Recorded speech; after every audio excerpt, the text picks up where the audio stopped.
Drama की शुरुआत एक साइकियाट्रिस्ट से होती है जो कि फोटो में एक छोटे बच्चे को देखते हुए कहते हैं कि मैं अपनी लाइफ से परेशान हो गया था। मैं मरना चाहता था लेकिन इसने मेरी पूरी ज़िंदगी बदल दी। अभी ये 30 इयर्स का होगा। मुझे नहीं पता ये कहाँ है और कैसा है, बट मैं इसके बारे में जानने के लिए क्यूरियस हूँ। नेक्स्ट सीन में हम एक लड़के को काम करते हुए देखते हैं। ये है हमारे इस ड्रामा का मेल लीड जिसका नाम है किम मू यंग, बट हम इसे किम बुलाएंगे। वहीं एक प्लेस पर पुलिस इन्वेस्टिगेशन चल रही थी क्योंकि एक 22 साल की लड़की ने छत से कूदकर आत्महत्या कर ली थी। इनका नाम यू जिन गुक है जो कि एक पुलिस ऑफिसर है और हमारी फीमेल लीड के भाई। आफ्टर दैट हम हमारी female lead Yoo Jin Kang को देखते हैं जो कि भागते हुए अपनी फ्रेंड की बर्थडे पार्टी में जा रही थी। मुयंग भी अपने फ्रेंड के साथ उसी पार्टी में बियर सर्व करने आ रहा था क्योंकि वो एक बियर कंपनी में काम करता है। उसका फ्रेंड कहता है आज हम जिस पार्टी में जा रहे हैं उसे एनजे ग्रुप के चेयरमैन के बेटे ने अरेंज की है क्योंकि आज उसकी गर्लफ्रेंड का बर्थडे है और उसने अपनी गर्लफ्रेंड के लिए एक आर्ट एग्जीबिशन भी ऑर्गेनाइज किया है क्योंकि वो एक आर्टिस्ट है। रास्ते में ट्रैफिक लगा था तो जिनगू कहते हैं इट्स नॉट माई बिजनेस, आज मैं ड्यूटी पे नहीं हूँ, मेरी छुट्टी है, मैं कुछ नहीं करूँगा। बट देन थोड़ी देर बाद वो खुद ही ट्रैफिक क्लियर करने लगते हैं। यहाँ वो पहली बार मूयंग को देखते हैं एंड उसे देखकर थोड़ा शॉक्ड हो जाते हैं। रास्ते में जब कुछ एम्प्लॉयज़ बात कर रही थी कि सेयंग बहुत ही प्रिटी है, तभी तो उसके बॉयफ्रेंड ने उसे एक बहुत ही महंगी कार गिफ्ट की है, जिसे दूर से किम भी सुन लेता है। सेयंग को जब पता चलता है कि उसके बॉयफ्रेंड ने उससे बिना पूछे आर्ट एग्जीबिशन ऑर्गेनाइज किया है तो उसे काफ़ी गुस्सा आता है, तो वो उसे कॉल करके मिलने के लिए बुलाती है। वहीं यूजिन सेयंग के कार में कपड़े चेंज कर रही थी और जैसे ही वो बाहर निकलती है तो गलती से गेट किम को लग जाता है। वो बाहर निकलकर उसे सॉरी बोलती है एंड वहाँ से जाने लगती है। किम कहता है क्या ये तुम्हारी कार है? वो कहती है ये नहीं नहीं, मेरी नहीं, मेरी फ्रेंड की है। वो कहता है मुझे लगा ही था क्योंकि तुम इतनी सुंदर नहीं हो कि एक रिच बॉयफ्रेंड फंसा सको जो तुम्हें इतनी महंगी कार गिफ्ट करे। जिसे सुनकर बेचारी यूजिन वॉज लाइक गजब बेइज्जती है। वो कहती है ओ हेलो, क्या तुम मुझे जानते हो? वो कहता है बिल्कुल नहीं, नॉट एट ऑल, बट लगता है तुमने इसे अभी अभी खरीदा है, राइट? वो कहती है व्हाट? वो जब जा रही थी तो रास्ते में उसे उसका भाई मिलता है एंड उसके कपड़ों से टैग निकालते हुए कहता है कि माना कि तूने नए कपड़े खरीदे हैं बट सबको बताने की क्या ज़रूरत है, बेइज्जती करा दी मेरी। यूजिन कहती है अच्छा तो वो इसकी बात कर रहा था, शिट यार बेइज्जती हो गई। जिनगुक शेयंग को विश करते हुए पूछते हैं कि क्या यहाँ के सारे आर्ट्स तुमने बनाए हैं? वो कुछ नहीं बोलती एंड देन अपने बॉयफ्रेंड को अंदर लाकर उस पर काफ़ी गुस्सा करती है। वो कहती है जो मैंने बनाया ही नहीं मैं उसका क्रेडिट कैसे ले सकती हूँ? अभी के अभी इस एग्जीबिशन को कैंसिल करो क्योंकि प्रोफेसर होंग भी यहाँ आने वाले हैं एंड मैं उन्हीं की बनाई हुई चीज़ों को उनके सामने ही अपना नहीं बोल सकती। वो कहता है तुम ही चाहती थी ना कि तुम्हारा सोलो एग्जीबिशन हो और तुम्हारे आर्ट्स इतने अच्छे नहीं हैं, और वैसे भी इसमें प्रॉब्लम ही क्या है, वो अपने आर्ट्स बेच रहे थे तो मैंने खरीद लिया। तभी अचानक से किम खड़ा हो जाता है जो कि नीचे काम कर रहा था, जिसे देखकर वो दोनों शॉक्ड हो जाते हैं क्योंकि उसने उन दोनों की बातें सुन ली थी। सेयंग का बॉयफ्रेंड उसे कुछ पैसे देता है और कहता है तुम्हें पता है ना इसका मतलब क्या है, अपना मुंह बंद रखना। वो कहता है ठीक है। उसके जाने के बाद वो सेयंग से कहता है कि अगर तुम एग्जीबिशन नहीं करना चाहती तो मत करो, ये इतना मुश्किल भी नहीं है। वो कहती है तुम्हें अपना प्रॉमिस तो याद है ना? किम उन पैसों को वहीं फाड़ते हुए कहता है कि कौन सा प्रॉमिस, मैंने कोई प्रॉमिस नहीं किया। जिसे देखकर सेयंग शॉक्ड हो जाती है और कहती है कि आखिर तुम चाहते क्या हो? वो कहता है बस इतना ही कि तुम ये एग्जीबिशन मत करो, बट लगता है तुम ये करना चाहती हो, राइट? तुमने ये सब जानबूझकर किया तो अब ऐसा दिखाना बंद करो कि तुम्हें फोर्स किया जा रहा है। वो कहती है आखिर तुम मेरे बारे में जानते ही क्या हो, मुझे भी बुरा लग रहा है, इतना बुरा कि मैं मरना चाहती हूँ, लेकिन अब मैं इतना आगे आ चुकी हूँ कि मुझे समझ नहीं आ रहा कि यहाँ से पीछे कैसे जाऊँ। वो कहता है मैं समझ गया, तुम्हें ये नहीं करना, तुम यहीं रुक सकती हो, एंड स्माइल करते हुए वहाँ से चला जाता है। नेक्स्ट सीन में हम उसे बाहर बैठे हुए देखते हैं जहाँ उसके दिलो दिमाग में बस किम की ही बातें चल रही थी। अंदर सभी उसका वेट कर रहे थे। काफी सोचने के बाद जब वो अंदर आती है तो किम जानबूझकर उस पॉट को गिरा देता है जो वो हटवाना चाहती थी। एंड देन कहता है कि आई एम रियली सॉरी, गलती से हो गया। जिसे देखकर सेयंग उससे कम्प्लीटली इम्प्रेस हो जाती है क्योंकि किम ने ये सब इसलिए किया था ताकि उसे एग्जीबिशन ना देना पड़े। यूजिन जब ड्रिंक कर रही थी तो किम उसे दूसरी बियर देते हुए कहता है कि तुम इसे पियो क्योंकि तुम्हें तो यही चाहिए था ना। यूजिन कुछ नहीं बोलती तो वो कहता है ठीक है, अगर तुम्हें नहीं चाहिए तो मत लो। बट वो उसे लेकर अपने भाई को दे देती है। वो कहती है भाई क्या मैं इतनी गंदी दिखती हूँ? वो कहता है हाँ बिल्कुल, तुम भयानक दिखती हो। क्या तुम्हें किसी ने फिर से अगली कहा? वो कहती है हाँ, वही जो ब्लैक शर्ट पहने हुए सामने खड़ा है। भाई कहता है चलो कोई तो है जिसकी सोच मुझसे मिलती है। वैसे क्या हम इससे पहले भी मिल चुके हैं, क्योंकि ऐसा लगता है कि जैसे मैं इसे जानता हूँ। वो कहती है बिल्कुल नहीं, हम आज तक इस जैसे घटिया लड़के से कभी नहीं मिले। दूसरी तरफ हम सेयंग को देखते हैं जिसका ध्यान आज पार्टी में कम बल्कि किम पर ज़्यादा था क्योंकि वो उससे कम्प्लीटली इम्प्रेस हो चुकी थी। वो उसे फॉलो करते हुए नीचे आती है और कहती है कि वो पॉट तुमने जानबूझकर तोड़ा था ना। वो कहता है हाँ, अब मैं इतनी ब्यूटीफुल लड़की के लिए इतना तो कर ही सकता हूँ। ऊपर से उसका बॉयफ्रेंड उससे आवाज़ लगाता है। वो कहता है वो तुम्हें ढूंढ रहा है, गो हैव फन। सेयंग वहाँ से जाने लगती है तो किम उसका हाथ पकड़कर उसे अंदर लाता है। तभी फायरवर्क स्टार्ट हो जाता है और वो दोनों साथ में उसे एंजॉय करते हैं। उसका बॉयफ्रेंड हर जगह सेयंग को ढूंढ रहा था और उसे कॉल करने की कोशिश भी करता है, बट सेयंग उसका कॉल कट कर देती है क्योंकि वो किम के प्यार में पागल हो चुकी थी। किम उसे अपना ब्रेसलेट देते हुए कहता है कि ये मेरी तरफ से तुम्हारे लिए birthday gift, happy birthday. And then happy birthday and then वहाँ से चला जाता है। यहाँ ये तो उसे भी पता चल गया था कि सेयंग उसके लिए पागल हो चुकी है। नेक्स्ट मॉर्निंग जब अलार्म बजता है तो यूजिन चादर ओढ़कर सो जाती है और उसका भाई चिल्लाते हुए कहता है कि अरे पागल, अलार्म बंद कर, हल्ला कर रहा है। अब जल्दी से कमेंट करके बताओ कि कितने लोगों के साथ ऐसा होता है। आपका भाई या फिर बहन अलार्म लगाकर बड़े आराम से सो जाते हैं और बंद आपको करना पड़ता है। वो दोनों जब साथ में ऑफिस जा रहे थे तो भाई कहते हैं तुम गधों की तरह लेजी हो, मैंने तुम्हारे लिए जो ब्रेकफास्ट बनाए वो नहीं खाया, एक हफ्ते से अपने बाल नहीं धुले, तभी तो तुम सिंगल हो। वो कहती है भाई आपको क्या पता, मैं रिलेशनशिप में थी, वो भी बहुत डीप वाली। भाई कहता है काहे की रिलेशनशिप, मैं पिछले 2 सालों से तुम्हें सिंगल देख रहा हूँ। तुम एक रात के लिए भी घर से बाहर नहीं गई और ना ही कभी मुझसे छिपकर किसी से बात की, फिर चाहे वो तुम्हारा बर्थडे हो, क्रिसमस डे हो या फिर वैलेंटाइंस।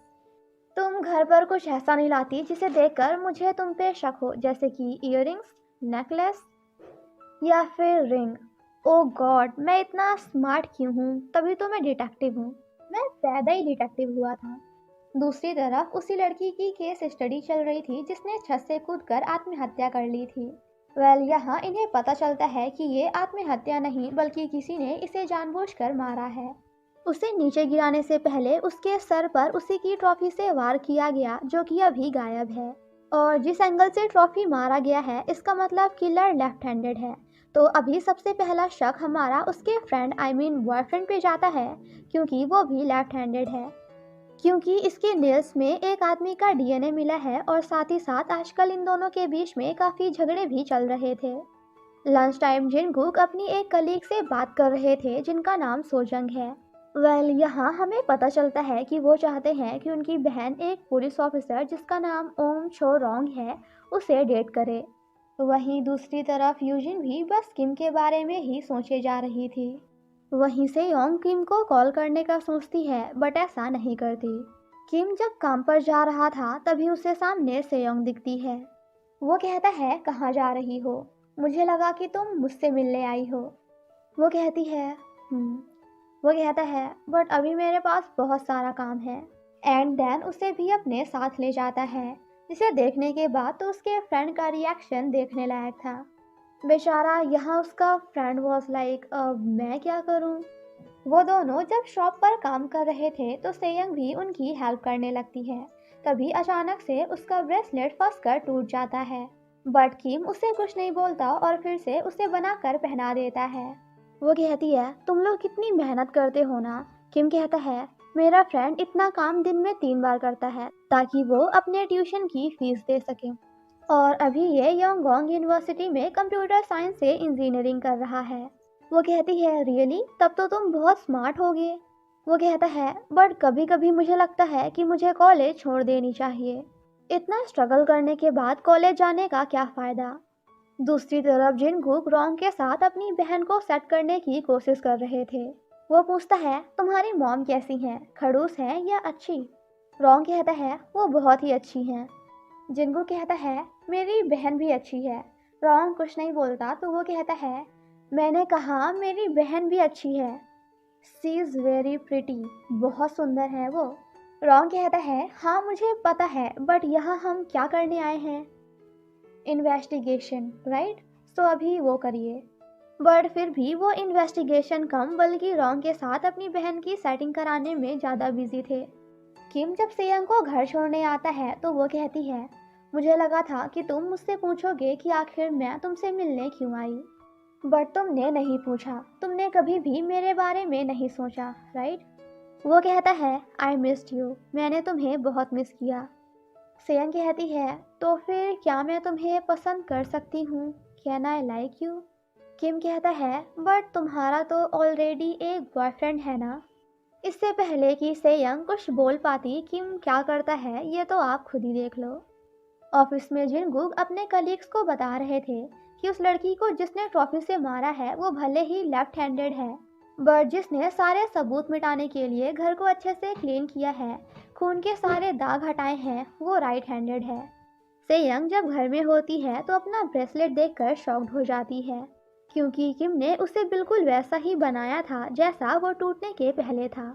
आखिर किसी इंसान की मेमोरी इतनी स्ट्रॉन्ग कैसे हो सकती है कि उसे हर एक चीज़ याद हो। आई मीन कौन से ब्रेसलेट के बाद कौन सी मोती थी, सब कुछ। क्योंकि अगर उसकी जगह एक नॉर्मल इंसान होता तो उससे थोड़ी बहुत गलतियां तो हो ही जाती। आई मीन एक दो मोती तो आगे पीछे हो ही जाती, बट किम ने उसे बिल्कुल करेक्ट बनाया था, ना ही एक भी आगे और ना ही पीछे। नेक्स्ट सीन में हम उसे किम के साथ देखते हैं जहां वो उसे काफ़ी सारे पैसे देते हुए कहती है कि मैं तुम्हारे फ्रेंड की हेल्प करना चाहती हूँ।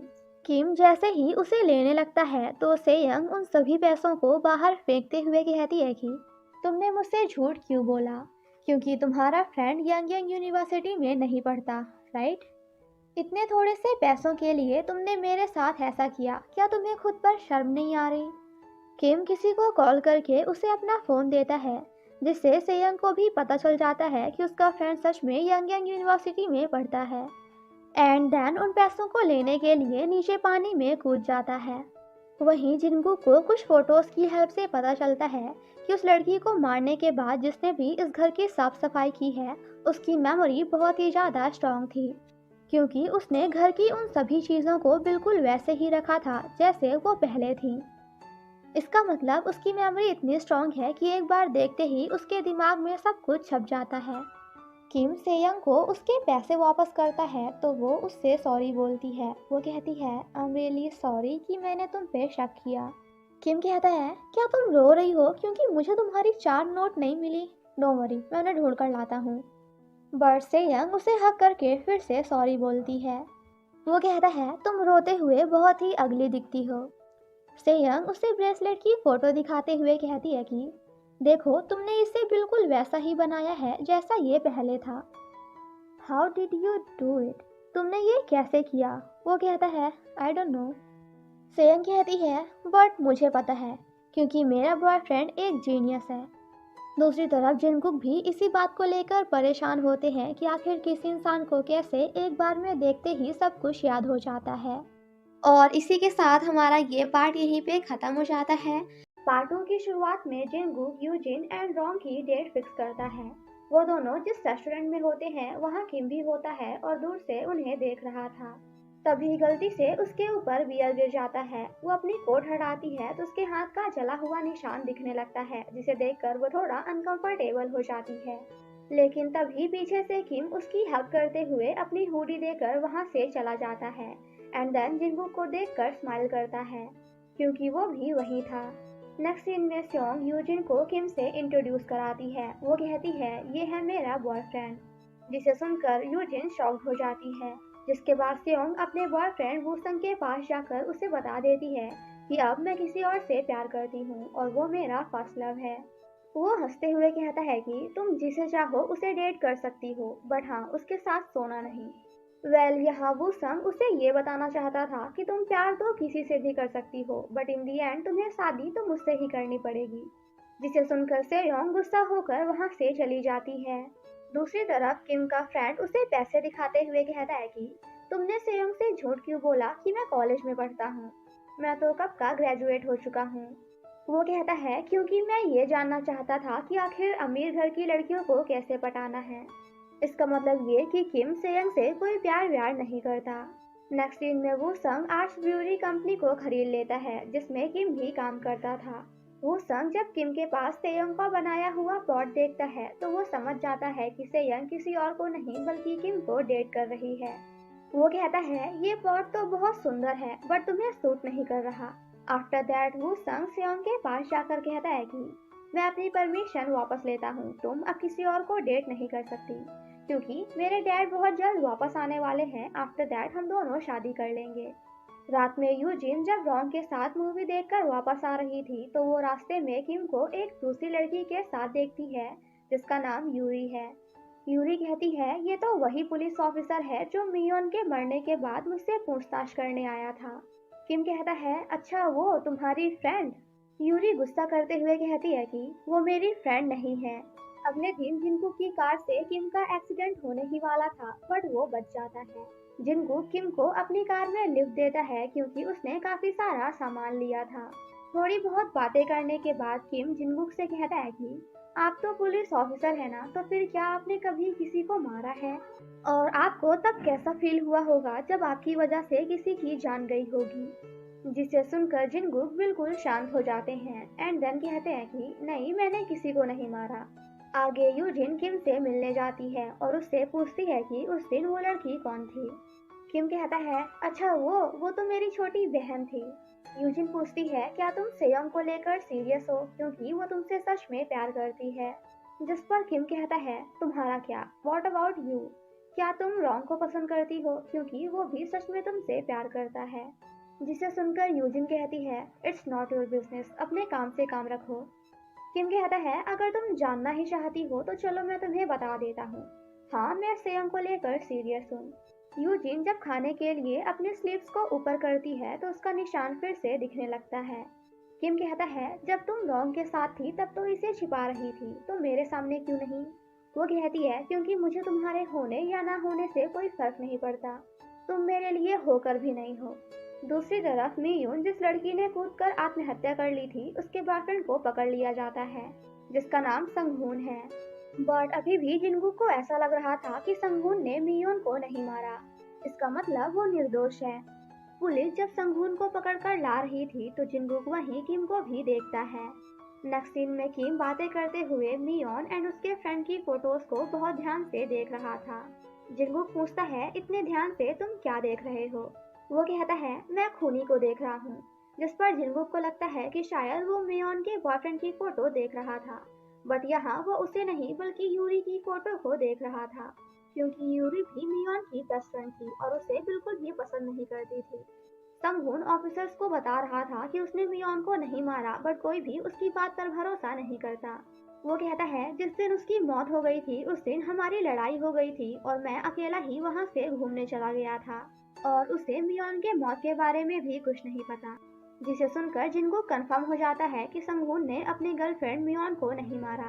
अगले दिन रॉन्ग यूरी से मिलने जाता है एंड उसे ट्रॉफी की फोटो दिखाते हुए कहता है कि इसी ट्रॉफी से मियोन को मारा गया था, क्या तुम इसके बारे में कुछ जानती हो। वो कहती है मुझे इस ट्रॉफी के बारे में कुछ नहीं पता। फ्लैशबैक में हमें दिखाया जाता है कि यूरी अपने घर में उसी ट्रॉफी को देखती है एंड देन किम को कॉल करती है। प्रेजेंट में यूरी किम से मिलने जाता है जहां उसका फ्रेंड उसे बताता है कि अब तुम किम के बारे में भूल जाओ क्योंकि वो बहुत ही सुंदर लड़की जिसका नाम स्योंग है उससे डेट कर रहा है। जिस पर वो कहती है डोंट वरी, तुम मेरे लिए परेशान मत हो क्योंकि अब मैं किम को पसंद नहीं करती। दूसरी तरफ वो संग किम के बारे में पता लगवाता है, जहां उसे पता चलता है कि 6 साल की उम्र से किम एक अनाथ आश्रम में बड़ा हुआ है। उसका फ्रेंड भी उसी अनाथ आश्रम में रहता था। किम एक प्लेबॉय टाइप का लड़का है जो कि हमेशा दूसरी लड़कियों को डेट करता रहता है। बट अनाथ आश्रम में आने से पहले वो कहाँ था और उसके मॉम एंड डैड कौन है, इस बारे में किसी को भी नहीं पता, यहाँ तक कि उसे खुद भी नहीं। दूसरी तरफ सेओंग किम से उसके पेरेंट्स के बारे में पूछती है तो किम झूठ बोलते हुए कहता है कि मेरी मॉम बहुत ही ज्यादा स्ट्रिक्ट है और डैड एक बहुत बड़े डिटेक्टिव हैं। जिसे सुनकर हम व्यूअर्स वॉज लाइक झूठ बोलो और झूठ बोलो। झूठ बोलो, बार बार झूठ बोलो। घर के अंदर से सेयोंग की मॉम भी सीसीटीवी की हेल्प से उन दोनों को देख लेती है। जिनगुक जब किम एंड यूरी को साथ में देखता है तो वो समझ जाता है कि ये लड़की तो वही है जो मियोन की फोटो में उसके साथ थी। यूरी किम को बताती है कि जिस रात मियोन की डेथ हुई थी उसके अगले सुबह मैंने अपने घर में उसी ट्रॉफी का टुकड़ा देखा था। एंड देन कहती है कि शायद उसके बॉयफ्रेंड संगून ने उसे मारने के बाद उस ट्रॉफी को मेरे घर में फेंक दिया होगा। जिसे सुनकर किम बस इतना ही कहता है कि क्या तुम रात में दवाई ना खाकर ठीक से सो पाती हो। वो कहती है जब से तुमने मुझे दवाई खाने से मना किया है तब से मैं दवाइयाँ नहीं खाती। इन्वेस्टिगेशन के बाद जिनगुक को ये पता चलता है कि पहले यूरी एंड मियोन एक ही स्कूल में यूएसए में पढ़ते थे और हाँ, दोनों एक दूसरे के बेस्ट फ्रेंड भी थे, बट अब तो वो फ्रेंड्स भी नहीं हैं। दूसरी तरफ यूजिन अपनी कंपनी की वजह से आर्ट्स ब्यूरी जाती है, जहां किम शर्ट निकाल कर काम कर रहा था तो पीछे से यूजिन उसके बैक में भी जलने का निशान देख लेती है, जो बिल्कुल वैसा ही था जैसे यूजिन के हाथ में था।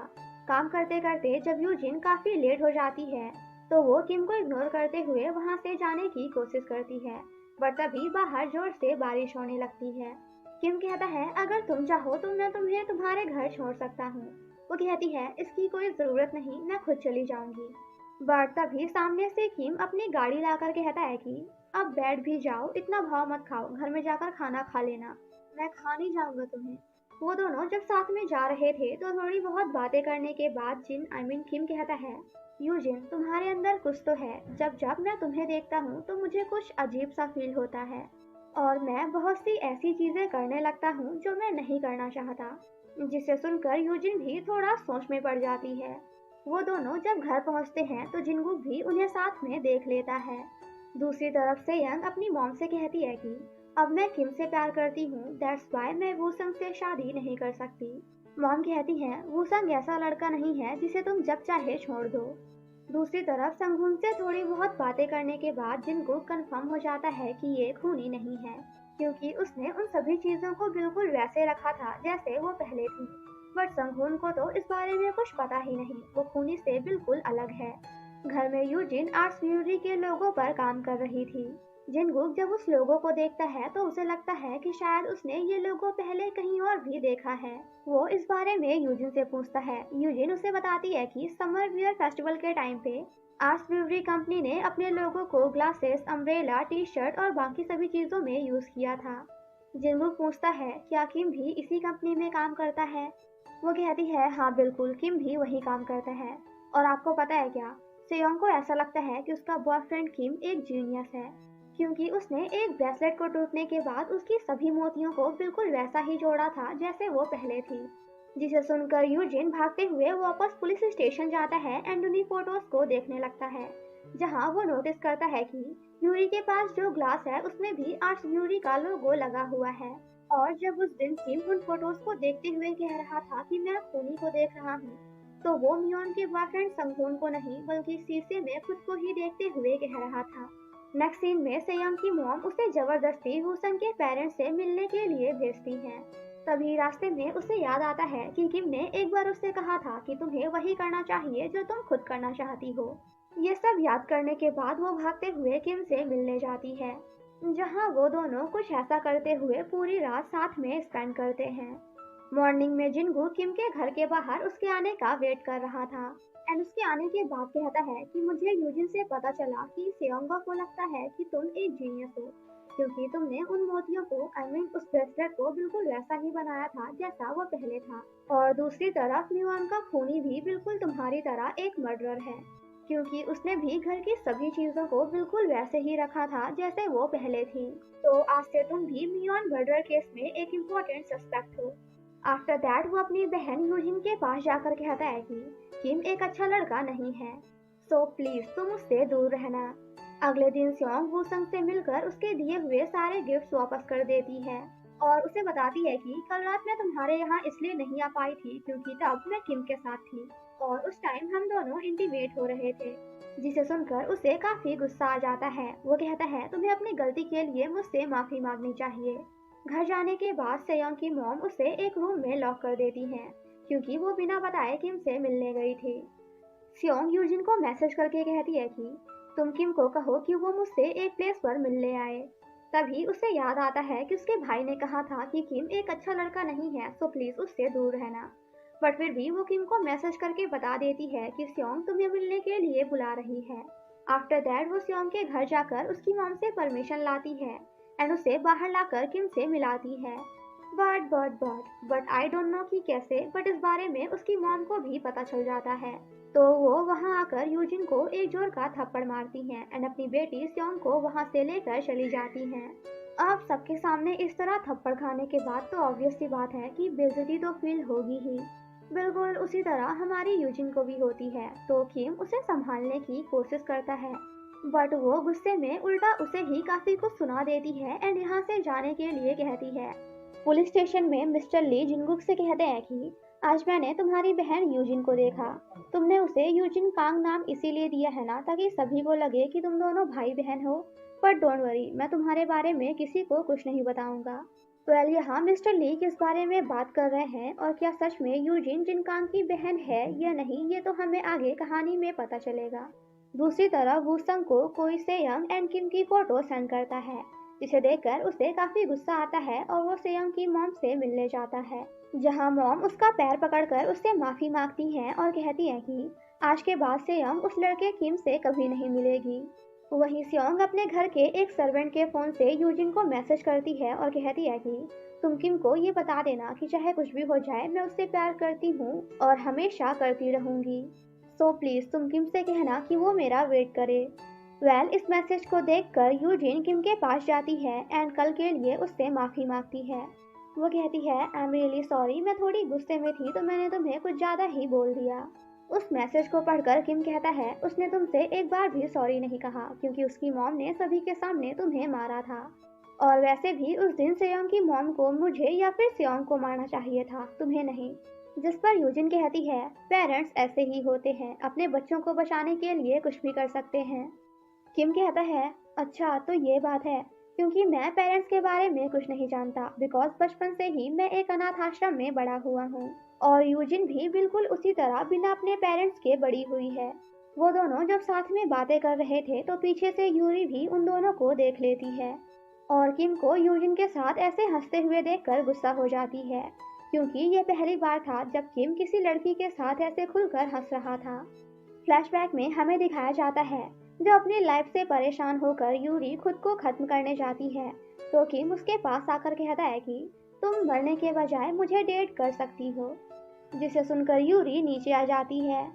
यूरी जब साइकियाट्रिस्ट एंड डॉक्टर जंगमो के घर जा रही थी तो जिनगुक भी उसे देख लेता है एंड उसका पीछा करने लगता है। यूरी डॉक्टर से कहती है कि आज किम ने यूजिन को अपनी लाइफ के बारे में बहुत सी चीजें ऐसी बताई हैं जो उसने मुझे कभी भी नहीं बताया। सो प्लीज मुझे और भी दवाइयाँ दीजिए, मुझे उनकी ज़रूरत है। दूसरी तरफ हम किम को देखते हैं जो कि अपने घर में उसी ट्रॉफी को देख रहा था जिससे मियोन को मारा गया था। बाहर बारिश हो रही थी तो यूजिन को याद आता है कि उसका भाई छाता लेकर नहीं गया है। वो उसे छाता देने जाती है बट तभी पीछे से एक कार आकर उसका एक्सीडेंट करने ही वाली थी, लेकिन टाइम पे जिनगुक आकर उसे बचा लेता है। गेट ओपन करने के बाद उसे पता चलता है कि कार कोई और नहीं बल्कि यूरी चला रही थी जो अब बेहोश हो चुकी है। और इसी के साथ हमारा ये पार्ट यहीं पे ख़त्म हो जाता है। पार्ट 3 की शुरुआत वहीं से होती है जहां यूरी यूजिन को मारने की कोशिश करती है बट तभी जिनगुक आकर उसे बचा लेता है। अब क्योंकि यूरी कार के अंदर ही बेहोश हो गई थी तो वो दोनों मिलकर उसे हॉस्पिटल ले जाते हैं। उसका चेकअप करके डॉक्टर्स बताते हैं कि इसे स्लीपिंग पिल्स लेना बंद करना चाहिए क्योंकि ये बहुत सारी स्लीपिंग पिल्स लेती है। जिनको कहता है क्या तुम्हारे पास किम का फ़ोन नंबर है, क्योंकि वो यूरी का फ्रेंड है। दूसरी तरफ किम उस ट्रॉफी को एक बॉक्स में डाल रहा था। तभी यूजिन उसे कॉल करके यूरी के बारे में बताती है।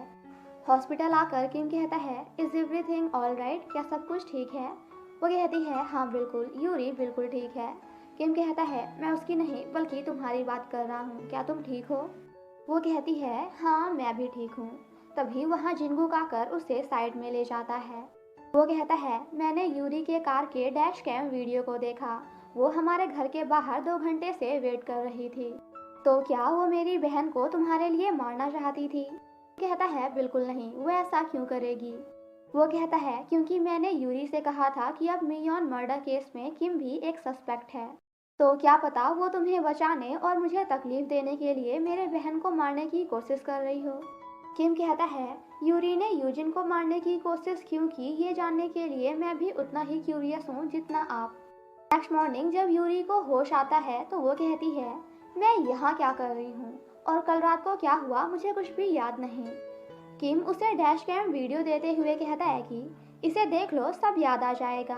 दूसरी तरफ जिनगुक जब मियोन के घर के आसपास के सभी सीसीटीवी कैमरास को चेक कर रहा था तो उसे उसमें एक छाते लिए हुए लड़का दिखता है जिसमें आर्ट्स ब्यूवरी का लोगो लगा हुआ था, जिसे देखकर उसे ऐसा लगता है कि शायद मियोन के मर्डर टाइम किम भी वहीं कहीं आसपास ही था। दूसरी तरफ सियोंग अपने आर्ट स्टूडियो को बेचने का प्लान बनाती है ताकि वो कहीं बाहर जाकर किम के साथ सेटल हो सके। एंड देन उसे मैसेज करके कहती है कि अब हम मिल सकते हैं, बट किम उसके मैसेज को इग्नोर कर देता है। रात में किम यूरी से मिलकर हंसते हुए उससे पूछता है कि आखिर क्यों तुमने यूजिन को मारने की कोशिश की। किम यूरी से सभी बातें हंस हंस के इसलिए पूछ रहा था ताकि उससे लगे कि यूरी ने जो भी किया उससे किम को कुछ फर्क नहीं पड़ता, तो यूरी बिना डरे उसे सब कुछ बता देगी। और होता भी बिल्कुल ऐसा ही है। यूरी किम का मूड अच्छा देखकर उसे बता देती है कि मैं उसे इसीलिए मारना चाहती थी क्योंकि वो तुम्हारे कुछ ज़्यादा ही क्लोज आ रही थी। ये सुनकर किम गुस्सा हो जाता है एंड वहाँ से जाने लगता है। यूरी उसे रोकते हुए कहती है कि तुम्हें खुद भी नहीं पता बट तुम उससे प्यार करने लगे हो, यू लाइक हर। किम इसे भी इग्नोर करके वहाँ से जाने लगता है तो यूरी कहती है मैं पुलिस को सब कुछ बता दूंगी, उस रात क्या हुआ था मुझे सब कुछ याद आ गया। किम कहता है एज योर विश, जैसी तुम्हारी मर्जी, एंड वहाँ से चला जाता है। नेक्स्ट मॉर्निंग किम यूजिन का वेट कर रहा था एंड देन उसे अपनी गाड़ी में लिफ्ट देता है। थोड़ी बहुत बातें करने के बाद किम अचानक से कहता है कि आई लाइक यू, मुझे लगता है कि मैं तुम्हें पसंद करता हूँ, तो क्या तुम मुझे डेट करोगी। जिसे सुनकर Yoojin was like what are you mad, क्या तुम पागल हो गए हो। वो कहता है मुझे खुद भी नहीं पता, कभी मुझे लगता है कि मैं सच में तुम्हें पसंद करता हूँ और कभी नहीं। ये कंफर्म करने के लिए मैं तुमसे मिलता रहूँगा। यूजिन कहती है मुझे सियोंग के लिए बुरा लग रहा है कि वो तुम जैसे एक घटिया लड़के को डेट कर रही है, एंड वहाँ से चली जाती है। तो किम कहता है कल लेट मत होना। दूसरी तरफ जिनगुक यूरी से पूछता है कि आखिर क्यों तुमने मेरी बहन को मारने की कोशिश की। यूरी कहती है क्योंकि मैं उसे पसंद नहीं करती। वो कहता है मगर क्यों। यूरी कहती है क्योंकि किम तुम्हारी बहन को पसंद करता है, ये जानकर मुझे बिल्कुल भी अच्छा नहीं लगा। जिनगुक कहता है शायद तुम्हें कोई गलतफहमी हुई है क्योंकि किम तो किसी और लड़की जिसका नाम सियोंग है उसे डेट कर रहा है। मैं इस बार तुम्हें माफ कर दूंगा अगर तुम मुझसे प्रॉमिस करो कि आज के बाद कभी भी तुम मेरी बहन को हर्ट नहीं करोगी। वो कहती है मैं नहीं कर सकती, जिसे सुनकर जिनगुक को गुस्सा आ जाता है क्योंकि वो अपनी बहन से बहुत ही ज्यादा प्यार करता है, इसलिए वो यूरी को अरेस्ट कर लेता है। वहीं वो संग कंपनी के हेड से बात करके किम को आर्ट्स ब्यूवरी से निकलवा देता है। यूजिन जब सियोंग से मिलने जाती है तो वो उसे बता देती है कि मैंने अपना आर्ट स्टूडियो बेच दिया है ताकि मैं और किम कोरिया से बाहर जाकर सेटल हो सकें। यूजिन कहती है तुम्हें कुछ भी करने से पहले किम को अच्छे से जान लेना चाहिए, क्या पता वो कैसा लड़का हो। बट अब हमारी लैला तो अपने मजनू के प्यार में पागल हो चुकी है, इसलिए वो यूजिन की बातों को इग्नोर कर देती है। यहाँ यूजिन सियोंग को बताना चाहती थी कि कुछ दिनों पहले ही किम ने मुझे प्रपोज किया था बट नहीं बता पाती। वहीं रोंग जिनगुक को कॉल करके बताता है कि यूरी एक बहुत ही अमीर घर की बेटी है, वो कई बार मेंटल हॉस्पिटल में भी रह चुकी है और डॉक्टर जंगमो ने भी अपनी किताब में उसके बारे में लिखा है। ये सुनने के बाद जिनगुक डॉक्टर जंगमो की किताब में यूरी के बारे में पढ़ने लगता है, जहां उसे पता चलता है कि यूरी ने 9 साल की उम्र में ही सुसाइड करने की कोशिश की थी। और जब उसकी फैमिली ने उसे चेकअप के लिए डॉक्टर जंगमो के पास भेजा था तो वो डॉक्टर से भी बातें नहीं करती थी। बट एक दिन उसने डॉक्टर से कहा कि क्या आप मुझे देख सकते हैं, क्योंकि मेरी माँ मुझे नहीं देख पाती। इससे हमें पता चलता है कि यूरी को कभी भी उसके मॉम एंड डैड का प्यार नहीं मिला। अमीर घरों के मॉम एंड डैड की यही प्रॉब्लम होती है, वो बच्चों को सिर्फ पैसे देते हैं, प्यार नहीं। स्योंग किम को काफ़ी सारे मैसेजेस करती है, बट किम किसी भी मैसेज का रिप्लाई नहीं देता। तो एट लास्ट वो खुद ही उससे मिलने जाती है, जहां उसे पता चलता है कि वूसंग ने स्योंग की वजह से किम को आर्ट्स ब्यूरी से निकलवा दिया। ये जानने के बाद वो किम को मैसेज करके थोड़ी देर के लिए मिलने को बुलाती है। नेक्स्ट सीन में हम उन दोनों को साथ में देखते हैं, जहां स्योंग कहती है, वैसे भी तुम्हें ये नौकरी छोड़नी ही थी और अब तुम्हें कोई दूसरी नौकरी करने की कोई ज़रूरत नहीं, क्योंकि अब हम अमीर हो चुके हैं और ये शहर छोड़कर यहाँ से कहीं बाहर चले जाएंगे। ये सब सुनकर किम वहाँ से जाने लगता है तो वो कहती है, तुम कहाँ जा रहे हो? किम कहता है, दूसरी नौकरी ढूंढने। और कहाँ? सेम नाइट को यूजिन को कॉल करके बताता है कि स्योंग एक होटल में ड्रिंक करके पड़ी हुई है, तो वो उसे लेने जाती है। स्योंग रोते हुए कहती है कि सब मेरी ही गलती है, मैंने पैसों की बात करके उसके ईगो को हर्ट किया है, तभी वो मुझसे गुस्सा होकर मुझे छोड़कर चला गया। ये जानने के बाद यूजिन को किम पर काफी गुस्सा आता है, तो नेक्स्ट मॉर्निंग वो किम से मिलने जाती है। यूजिन कहती है, कल रात तुमने स्योंग से क्या कहा?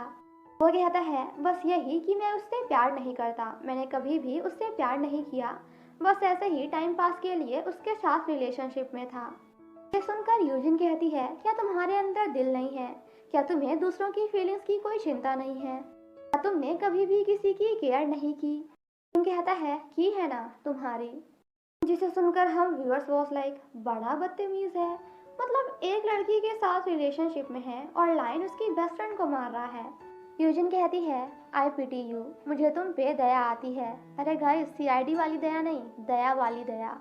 जिनगुक जब काफी अच्छे से सभी कैमरास को चेक कर रहा था तो उसे मियोन के घर के पास एक कैमरे में किम भी दिख जाता है, वो भी लगभग उसी टाइम पे जिस टाइम पे मियोन का मर्डर हुआ था। अगले दिन यूजिन एंड रोंग डेट पर जाते हैं, बट किम हर जगह उन्हें फॉलो करता है। रोंग जब यूजिन को किस करने वाला था तो पीछे से किम जानबूझकर उन्हें डिस्टर्ब कर देता है। मतलब अगर हीरो बाकी लड़कियों के साथ कुछ भी कर ले तो चलेगा, बट अगर वही चीज हीरोइन करने जाए तो नहीं चलेगा। वाह बेटे। रोंग के जाने के बाद किम यूजिन के पास जाकर कहता है कि क्या तुम्हें सच में मुझ पर दया आती है? आज से पहले भी कई लोगों ने मुझ पे दया दिखाई है, बट कभी भी मुझे फर्क नहीं पड़ा, क्योंकि वो सभी लोग मेरी जिंदगी में कुछ भी मायने नहीं रखते थे। लेकिन तुम्हारी बात सुनकर मैं परेशान हो गया हूँ और दिन भर तुम्हारे बारे में ही सोचता रहता हूँ। तुम्हें सच में मुझ पर दया आती है, मगर क्यों? यूजिन कहती है, ये सब तो तुम्हें खुद सोचना चाहिए कि आखिर मैंने तुमसे वो सब क्यों कहा था। अगले दिन जिनगुक किम के घर उससे पूछने जाता है कि आखिर मियोन के मर्डर टाइम तुम कहाँ थे।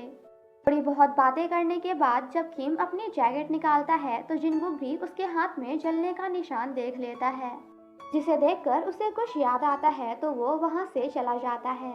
यूरी का ब्लड टेस्ट करवाने के बाद जिनगुक को पता चलता है कि मियोन के मर्डर के दिन यूरी ने ड्रग्स लिए थे।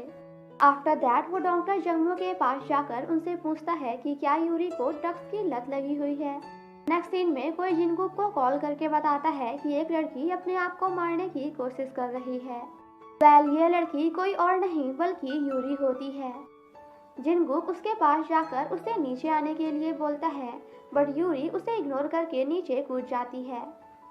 जिनगुक उसे पकड़ने की कोशिश करता है, जिस वजह से वो दोनों ही नीचे गिर जाते हैं। But guys don't worry, cause दोनों बच जाते हैं क्योंकि नीचे आकर सेफ्टी कुशन में गिरते हैं। दूसरी तरफ यूजिन को पता चलता है कि स्योंग काफी ज्यादा ड्रिंक करके एक रेस्टोरेंट में पड़ी हुई है, तो वो उससे मिलने जाती है, जहां वो देखती है कि वहां किम पहले से ही आकर स्योंग का ध्यान रख रहा है। वो दोनों जब स्योंग को लेकर घर जा रहे थे तो रास्ते में किम यूजिन से कहता है कि जब भी तुम मुझे गुस्से से देखती हो ना तो मुझे बहुत ही अच्छा लगता है, मेरी हार्ट बीट रुक जाती है। जिसे सुनकर Yoojin was like, oh hello, अगर तुम्हारी हार्ट बीट रुक जाती ना तो तुम यहाँ नहीं बल्कि भगवान के पास होते। सो प्लीज़ होशियारी मारना बंद करो और चुपचाप गाड़ी चलाओ। सियोंग के घर पहुंचने के बाद किम कहता है, प्लीज़ यूजिन, तुम सियोंग की मॉम से दूर रहना, उनसे बात मैं करूँगा, ताकि पिछली बार की तरह वो तुमसे बुरा बर्ताव ना करें।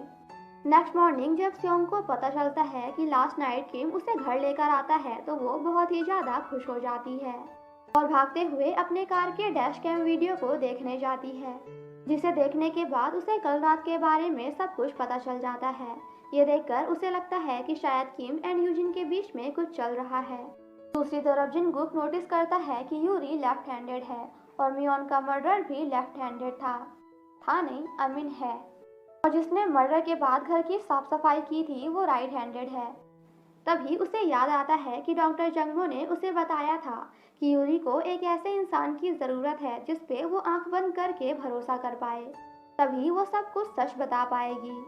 नेक्स्ट मॉर्निंग जिनगुक यूरी से मिलकर कहता है कि मुझे पता है तुम कभी भी झूठ नहीं बोलती। ड्रग्स के नशे की हालत में तुम जो कुछ भी करती हो असर खत्म होने के बाद उसे भूल जाती हो।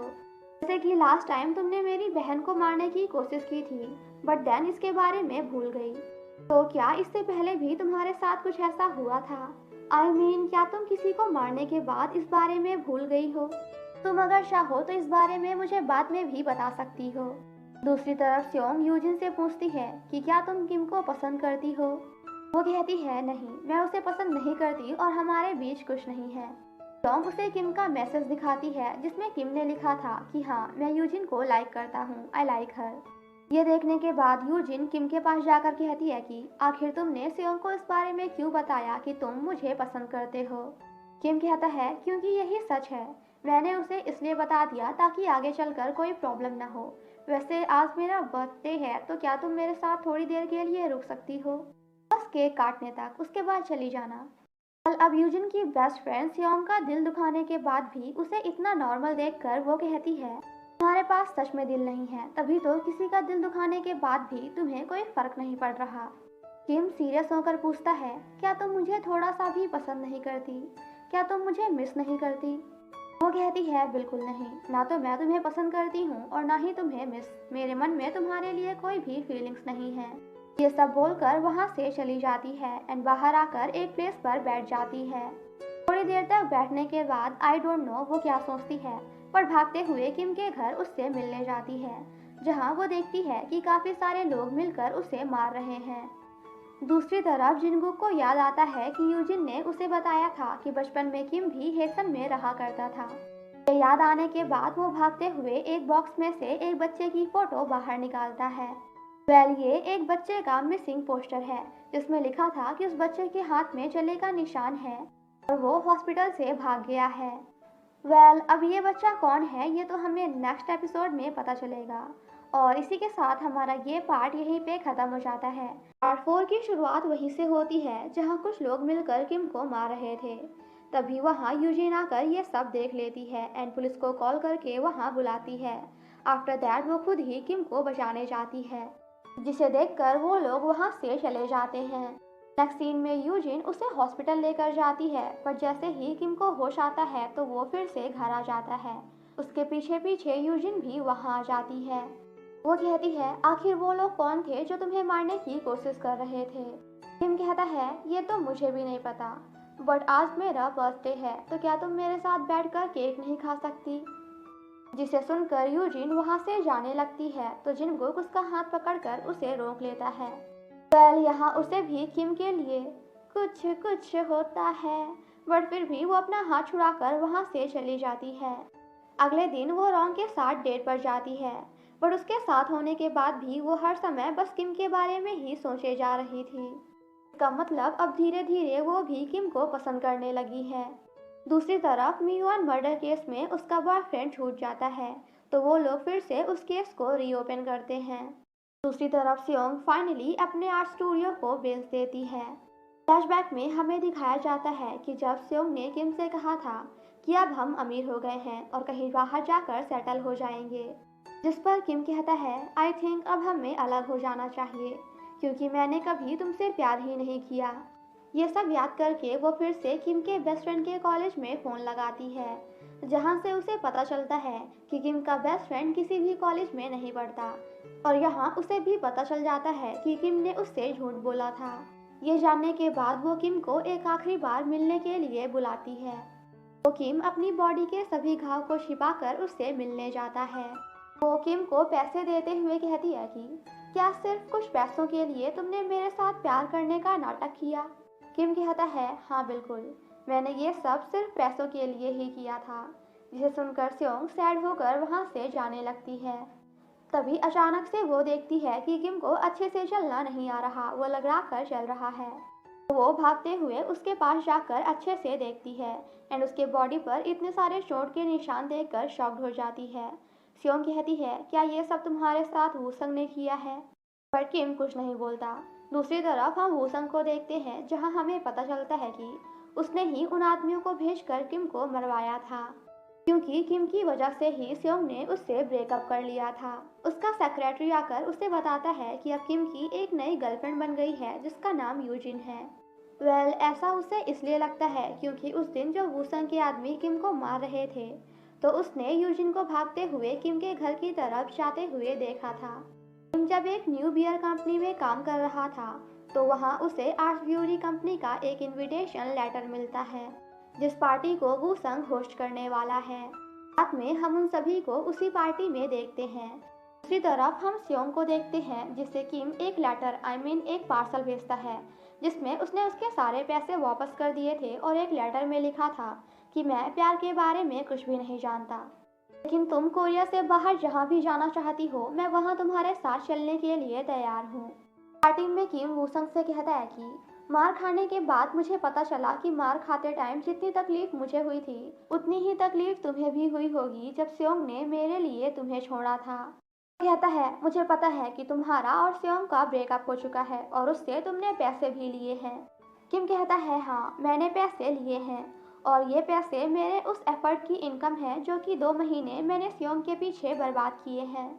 इससे पहले तो मैं उसे अपने प्यार में फंसाने नहीं वाला था, पर जब मैंने तुम्हें उसके साथ गलत बिहेव करते हुए देखा तो मुझे पता चल गया कि उसे पटाना बहुत ही आसान होगा, क्योंकि वो तो ऑलरेडी अपने बॉयफ्रेंड से परेशान है। उसे कोई ऐसा चाहिए था जो उसका ख्याल रख सके, इसीलिए मैंने उसे अपने प्यार में फंसाया और अब भी मैं उससे ब्रेकअप नहीं करने वाला। वूसंग कहता है, मुझे पता है कि तुम यूजिन के साथ रिलेशनशिप में हो। सोचो क्या हो जब स्योंग को पता चलेगा कि कैसे उसकी बेस्ट फ्रेंड यूजिन किम को यूज कर रही है स्योंग से पैसे निकलवाने के लिए। स्योंग अपनी मॉम के लिए एक लेटर लिखती है कि मैं घर छोड़कर जा रही हूँ। आफ्टर दैट हम स्योंग को भी उसी पार्टी में देखते हैं। वूसंग उसके पास जाकर उसे किम के बारे में सब कुछ बता देता है। वो कहता है, किम ने मुझसे कहा कि उसने तुम्हें इसीलिए पटाया क्योंकि तुम्हें पटाना बहुत ही ज़्यादा आसान था और उसने ये सब सिर्फ और सिर्फ पैसों के लिए किया था। अभी पीछे से किम आकर कहता है कि तुम्हें स्योंग को मेरे बारे में कुछ भी बताने की ज़रूरत नहीं, क्योंकि उसे पहले से ही पता है कि मैं एक घटिया लड़का हूँ। बोलने के बाद वो दोनों कार में बैठकर वहाँ से चले जाते हैं। ये सब देखने के बाद वूसंग को भी काफ़ी ज़्यादा गुस्सा आ जाता है, तो वो भी उन दोनों को फॉलो करने लगता है। किम एंड स्योंग को साथ में कार से जाते हुए यूजिन भी देख लेती है। वूसंग से पीछा छुड़ाने के लिए स्योंग काफ़ी हाई स्पीड में कार चलाती है। वूसंग भी ड्रिंक करते हुए काफ़ी स्पीड में उन दोनों को फॉलो करता है। किम स्योंग से कहता है कि रुकना मत और उसे खुद को पकड़ने मत देना। अभी रास्ते में अचानक सामने से कुछ आ जाता है, जिस वजह से उन दोनों की कार का वहीं एक्सीडेंट हो जाता है। आफ्टर दैट हम गाड़ी के अंदर किम को देखते हैं, जहां उसे अपनी कुछ बचपन की मेमोरीज याद आती हैं। में एक आदमी ने उसके सामने ही गन लेकर उसके डैड को शूट कर दिया था और इसी के साथ हमारा ये सीन यहीं पे कट हो जाता है। दूसरी तरफ यूरी मियोन मर्डर केस की पूरी सच्चाई बताने पुलिस स्टेशन जाती है। वो कहती है, मुझे सिर्फ इतना ही याद है कि मैं मियोन के घर गई थी, जहां वो अपने बॉयफ्रेंड से फाइट कर रही थी। आफ्टर दैट मैंने उसके घर में सिर्फ खून देखा। इससे पहले या फिर इसके बाद क्या हुआ मुझे कुछ भी याद नहीं। ये सब सुनने के बाद जिनगुक यूरी को मियोन के घर ले जाता है ताकि उसे कुछ याद आ सके, बट यूरी मियोन के घर ना जाकर वहाँ से भाग जाती है। यहाँ जिनगुक ये नोटिस करता है कि यूरी उसी रास्ते से भाग रही है जहाँ एक भी सीसीटीवी कैमरास नहीं लगे हुए हैं, और अगर लगे भी हुए हैं तो वो अच्छे से काम नहीं करते। अच्छे से क्या बिल्कुल ही काम नहीं करते। दूसरी तरफ यूजिन को न्यूज़ से कल रात के एक्सीडेंट के बारे में सब कुछ पता चल जाता है। न्यूज़ से उसे पता चलता है कि वूसंग की डेथ हो चुकी है, बट वो किम के बारे में कोई भी खबर नहीं देते। सब देखकर वो भागते हुए हॉस्पिटल जाती है, जहां डॉक्टर्स बताते हैं कि अब स्योंग खतरे से बाहर है, वो बहुत जल्द ही ठीक हो जाएगी, जिसे सुनकर उसके सांस में सांस आती है। लेकिन उसे किम के लिए भी चिंता हो रही थी, क्योंकि एक्सीडेंट के बाद उसका क्या हुआ किसी को भी पता नहीं। यहाँ तक कि ये भी नहीं पता कि वो जिंदा भी है या मर गया। इस बारे में जब वो अपने भाई जिनगुक को बताती है तो वो उसे भरोसा दिलाता है कि मैं किम के बारे में पता लगाऊंगा। अगले दिन से यूजिन बस हर टाइम किम के बारे में ही सोचती रहती है और हर रोज उसके घर जाकर किम के आने का इंतजार करती है। अपनी इकलौती बहन जिससे वो इतना ज़्यादा प्यार करता है, किम के लिए इतना परेशान देखकर वो भी परेशान होने लगता है। नहीं नहीं, किम के लिए नहीं, बल्कि अपनी बहन यूजिन के लिए। थोड़ी बहुत रिसर्च करने के बाद जिंगू को पता चलता है जब उन्हें किम की बॉडी मिली थी तब उसकी हालत इतनी ज़्यादा खराब नहीं थी। उन्हें सियोंग के बैग में काफ़ी सारे पैसे और किम का दिया हुआ एक लेटर भी मिला था। दोनों जब एक दूसरे का पीछा कर रहे थे तो उस दिन वूसंग ने काफी ज्यादा ड्रिंक किया हुआ था और उसकी गाड़ी जब सियोंग की गाड़ी को टक्कर मार रही थी तो उसने अपनी गाड़ी को रोकने की बिल्कुल भी कोशिश नहीं की, मानो कि वूसंग यही चाहता था कि वो तीनों यही मर जाएं। जब वूसंग की फैमिली को इस बारे में पता चलता है तो वो अपनी फैमिली की रेपुटेशन बचाने के लिए मीडिया वालों से कहते हैं कि आपको सभी को ये बताना है कि उस रात वूसंग एंड सियोंग एक ही कार में थे और किम की बॉडी को भी वूसंग के फैमिली मेंबर्स ही अपने साथ ले गए हैं। बट अभी किम है कहाँ वो तो किसी को भी नहीं पता। दूसरी तरफ हम ड्रामा की एक न्यू कैरेक्टर को देखते हैं जो कि वूसंग की बहन है जिनका नाम सीरन है। वो वूसंग के फ्यूनरल में जाकर मगरमच्छ के आंसू रोती हैं एंड देन एक हॉस्पिटल रूम में आती हैं जहाँ किम एडमिट होता है। यहाँ हमें ये भी पता चलता है कि अब वूसंग का सेक्रेटरी सेरन के लिए काम करने लगा है। नेक्स्ट मॉर्निंग किम को होश आ जाता है जहां वो अपने सामने उसी सेक्रेटरी को देखता है। हॉस्पिटल से डिस्चार्ज होने के बाद जब किम घर आता है तो रोज की तरह आज भी यूजिन घर के बाहर उसका इंतजार करने आती है और उसकी बिल्ली से पूछती है कि आखिर तुम कहाँ हो। अभी पीछे से किम आ जाता है जिसे देखकर वो उसे इग्नोर करते हुए वहां से चली जाती है। बट अब किम उसे रोकते हुए क्या करता है ये तो आप खुद ही देख लो। नेक्स्ट सीन में हम उसे घर में देखते हैं जहां वो अपने भाई को बता देती है कि किम वापस आ चुका है। फ्लैशबैक में हम छोटे किम को देखते हैं। ये वही बच्चा है जिसका मिसिंग पोस्टर जिनगुक के पास था। उसका हाथ जल गया था तो हॉस्पिटल में उसका ट्रीटमेंट चल रहा था जिसे दूर से जिनगुक भी देख रहा था। प्रेजेंट में हम यूजिन को देखते हैं जो कि काफ़ी ज़्यादा सैड होती है क्योंकि उसे पता चलता है कि अब सियोंग भी मर चुकी है। का सेक्रेटरी उसे बता रहा था कि किम उस एग्रीमेंट को बिना पढ़े ही उसमें साइन करके सभी पैसे लेकर वहां से चला गया। तो आई थिंक कि उसमें यही लिखा रहा होगा कि उसने सियोंग को डेट किया था। इस बारे में वो किसी को भी नहीं बताएगा और ना ही ये कि एक्सीडेंट के टाइम वो और सियोंग एक ही कार में थे। जिनगुक किम से मिलने जाता है और कहता है कि वूसंग ने तुम्हें मारने के लिए गुंडे भिजवाए थे, तो क्या इसी बात का बदला लेने के लिए तुमने सियोंग से ब्रेकअप नहीं किया?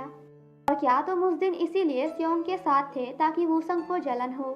अगर तुम्हें पहले से पता होता कि उस रात ये सब होने वाला है जिस वजह से 2 लोगों की जान चली जाएगी, तो क्या तब भी तुम यही करते? किम कहता है हाँ, अगर मुझे पहले से भी पता होता कि ये सब होने वाला है तब भी मैं यही करता। इसे सुनकर जिनगुक को काफी गुस्सा आ जाता है। वो घर जाकर अपनी बहन से कहता है कि आज के बाद तुम उस लड़के किम से नहीं मिलोगी क्योंकि उसने तुम्हारी बेस्ट फ्रेंड एंड उसके बॉयफ्रेंड को मार डाला। वो कहती है आखिर आप कहना क्या चाहते हैं? जिनगुक उसे बता देता है कि उसने कहा कि अगर उसे पहले से भी पता होता कि ये सब होने वाला है तब भी वो यही करता। इसे सुनकर यूजिन भी शॉक्ड हो जाती है। दूसरी तरफ रॉन्ग जब मियोन के घर के आसपास की सीसीटीवी फुटेजेस देख रहा था तो उसे भी उसमें किम दिखाई देता है। इसे देखकर उसे ऐसा लगता है कि शायद किम ने ही मियोन को मारा था। जिनगुक जब यूरी से मिलने जाता है तो यूरी कहती है मुझे कुछ भी याद नहीं, सिर्फ इतना ही याद है कि जब मुझे होश आया तो मैंने अपने सामने सिर्फ खून ही खून देखा था। जिनगुक कहता है किम को पहले से ही पता था कि मियोन के घर के आसपास के सभी सीसीटीवी कैमरास बंद हैं। जमीन खराब है और इस बारे में उसी ने तुम्हें बताया था। दैट्स वाई उस दिन जब तुम भाग रही थी तो उसी रास्ते से गई थी जहाँ के सभी कैमरास खराब थे और किम ने ही तुम्हें मियोन के घर के लॉक का पासवर्ड बताया था, राइट? यूरी कहती है मियोन को ना तो मैंने मारा है और ना ही किम ने। जंगुक उसे समझाते हुए कहता है कि मैंने भी पहले किसी को मारा था। आफ्टर दैट मैंने अपनी लाइफ की एक नई शुरुआत की। तुम भी अपनी जिंदगी की एक नई शुरुआत कर सकती हो, लेकिन उसके लिए तुम्हें सबसे पहले अपने सभी गुनाहों को कबूल करना होगा। अब यूजिन के छोटे छोटे भाइयों के बड़े भैया, जिंगुक ने किसे मारा है ये तो हमें आगे ही पता चलेगा। रात में यूजिन किम के पास जाकर कहती है कि क्या सच में तुम्हारे लिए ये सब एक मजाक है? अगर तुम्हें पहले से पता होता कि ये सब होने वाला है तो क्या तब भी तुम यही करते? तुम्हें खुद की या फिर किसी और की जिंदगी की कोई परवाह नहीं है। एक्सीडेंट के बाद से जब तुम्हारा कोई अता पता नहीं था तो मैं तुम्हारे लिए काफी परेशान थी। लेकिन क्या तुम्हें अपनी लाइफ की कोई वैल्यू नहीं है? तुम जीना नहीं चाहते? यहाँ किम यूजिन से कुछ नहीं बोलता और उसे बस देखता ही रह जाता है। यूजिन के जाने के बाद वहाँ पुलिस आकर किम को मियोन के मर्डर के लिए अरेस्ट कर लेती है। और इसी के साथ हमारा ये पार्ट यहीं पे खत्म हो जाता है। पार्ट 5 की शुरुआत वहीं से होती है जहां पुलिस किम को मियोन मर्डर केस के इल्जाम में अपने साथ जेल ले जाती है। दूसरी तरफ यूरी अपने सारे गुनाह कबूल कर लेती है तो जिनगुक उसे रिकॉर्ड कर लेता है। सोजंग उसे कॉल करके बताती है कि पुलिस ने किम को अरेस्ट कर लिया है। पुलिस स्टेशन में पुलिस किम के घर से मिली मियोन की ट्रॉफी एंड खून से लथपथ पैसे दिखाते हुए कहती है कि क्या तुम्ही ने मियोन को मारा है? तो किम बेझिझक इस बात को एक्सेप्ट कर लेता है। वो कहता है हाँ मैंने ही मियोन को मारा है। जिसे सुनकर जिनको कहता है तुम झूठ बोल रहे हो क्योंकि असली कातिल मेरे साथ है और मैंने उसका स्टेटमेंट भी रिकॉर्ड कर लिया है। जिनगुक ऑफिसर्स को यूरी का एक वीडियो दिखाता है जिसमें वो एक लड़के के साथ कुछ ज्यादा ही क्लोज थी। जिनगुक कहता है ये वीडियो पता नहीं कैसे बट मियोन के हाथ लग गई थी जिसे लेकर वो यूरी को ब्लैकमेल करने लगी। पहले पहले तो वो बस महंगे महंगे सामान मांगती थी बट उसके पापा के बैंकक्रप्ट होने के बाद उसने यूरी से पैसे मांगना भी स्टार्ट कर दिए। फ्लैशबैक में हमें दिखाया जाता है कि यूरी जिनगुक से कहती है कि मियोन मुझसे काफ़ी सारे पैसे मांग रही थी और मुझे धमकियां भी देती थी कि अगर मैंने उसे पैसे नहीं दिए तो वो इस क्लिप को मेरी मॉम की हॉस्पिटल में वायरल कर देगी। लेकिन एक दिन मुझे पता चला कि मियोन मर चुकी है। पुलिस को ऐसा लगा कि शायद मियोन के बॉयफ्रेंड ने उसे मारा है जिसे सुनकर यूरी भी बहुत हैप्पी हो जाती है क्योंकि उस समय मुझे याद नहीं था कि मियोन को उसके वीएफ ने नहीं बल्कि मैंने मारा है। इस बारे में जब यूजिन को पता चलता है तो वो सोजंग से कॉल करके पूछती है कि क्या सच में किम ने मियोन का खून किया है? सोजंग कहती है नहीं वो खूनी नहीं है। जिसे सुनकर मियोन की जान में जान आती है। जेल से वापस आने के बाद किम यूजिन से मिलने जाता है और कहता है कि पुलिस ने मुझे मियोन मर्डर केस में अरेस्ट किया था बट मैंने खून नहीं किया। बट क्या तुम मुझसे डर रही हो क्योंकि पुलिस मुझे लेकर गई थी? तो यूजिन कहती है हाँ मुझे तुमसे डर लग रहा है क्योंकि मैं तुम्हें समझ नहीं पा रही एंड वहाँ से चली जाती है। फ्लैशबैक में हमें दिखाया जाता है कि किम ने मियोन को यूरी को ब्लैकमेल करते हुए देख लिया था और जब मियोन नशे की हालत में घर जा रही थी तो किम उसकी हेल्प करता है एंड उसके लॉक का पासवर्ड भी देख लेता है और मियोन से ये भी पता करवा लेता है कि उसके घर के सामने के सभी सीसीटीवी कैमरास फेक हैं। एंड देन नेक्स्ट मॉर्निंग वो यूरी को मियोन के घर का पासवर्ड बता देता है। प्रेजेंट में जिनको कहता है इन्वेस्टिगेशन के बाद मुझे पता चला कि मर्डर के दिन यूरी ने तुम्हें कॉल किया था। किम कहता है हाँ उसने मुझे कॉल किया था। यूरी ने कहा था कि अभी मेरे सामने मियोन है एंड उसकी बातों से मुझे पता चल गया था कि अभी यूरी ड्रग्स के नशे में है। इसीलिए मैं उसे देखने मियोन के घर जा रहा था और गलती से एक कार के डैश कैम की वीडियो में रिकॉर्ड हो गया। जिनको कहता है लेकिन तुम मियोन के घर के आसपास पहुंचने के बाद भी उसके घर के अंदर नहीं जाते। मगर क्यों? क्या तुम यही चाहते थे कि यूरी मियोन को मार डाले? जिसे सुनकर किम कुछ नहीं बोलता। तो शायद वो यही चाहता था कि यूरी मियोन को मार डाले ताकि आज के बाद मियोन यूरी को कभी भी ब्लैकमेल ना कर सके। उसने जानबूझ के यूरी को मियोन के घर का पासवर्ड बताया था ताकि वो कभी भी मियोन के घर जा सके और ये जानने के बावजूद भी कि अभी यूरी नशे में है वो उसे रोकने नहीं गया जबकि वो जानता था कि नशे की हालत में वो मियोन का खून भी कर सकती है।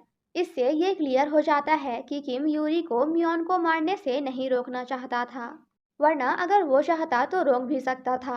ये सब जिनगुक भी समझ जाता है एंड वहां से चला जाता है।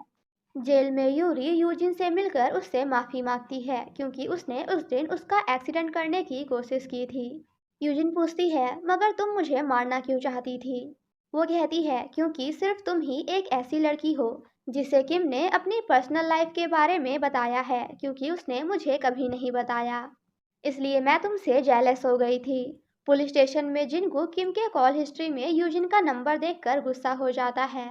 नेक्स्ट सीन में यूजिन रोंग से मिलकर उसे बता देती है कि मैं तुम्हें डेट नहीं कर सकती क्योंकि मैं तुमसे प्यार ही नहीं करती। रोंग कहता है, मुझे पता था तुम यही कहने वाली हो। तुम अगर मुझे डेट नहीं करना चाहती तो कोई बात नहीं, मगर किम को डेट मत करना क्योंकि वो तुम्हारी तरह बिल्कुल नहीं है। अगले दिन यूजिन को पता चलता है कि वूसन के मरने के बाद अब उसकी बड़ी बहन से रॉन आर्ट्स ब्यूरी कंपनी की मालकिन बन चुकी है और वो एक नया पब खोलकर वहां किम को एज अ मैनेजर रखने वाली है। घर में जिनगुक यूजिन से कहता है कि क्या तुम किम के क्लोज हो, और अगर हो तो प्लीज उससे दूर रहो। क्या तुम्हें तुम्हारी बेस्ट फ्रेंड सियोंग के बारे में याद नहीं, कैसे किम ने उसे यूज किया था? यूजिन कहती है, खुद को सुधारने के लिए सभी को एक दूसरा मौका मिलना चाहिए। जिंगू कहता है, मगर किम दूसरा मौका डिजर्व नहीं करता क्योंकि वो एक इंसान नहीं है। इस दुनिया की कोई भी चीज उसे हर्ट नहीं कर सकती। ये सुनकर यूजिन सैड हो जाती है एंड रात को जाकर किम से मिलती है।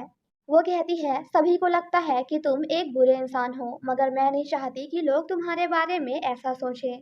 तो क्या तुम सीरान का ऑफर एक्सेप्ट करके उसके क्लब में एज अ मैनेजर ज्वाइन करने वाले हो?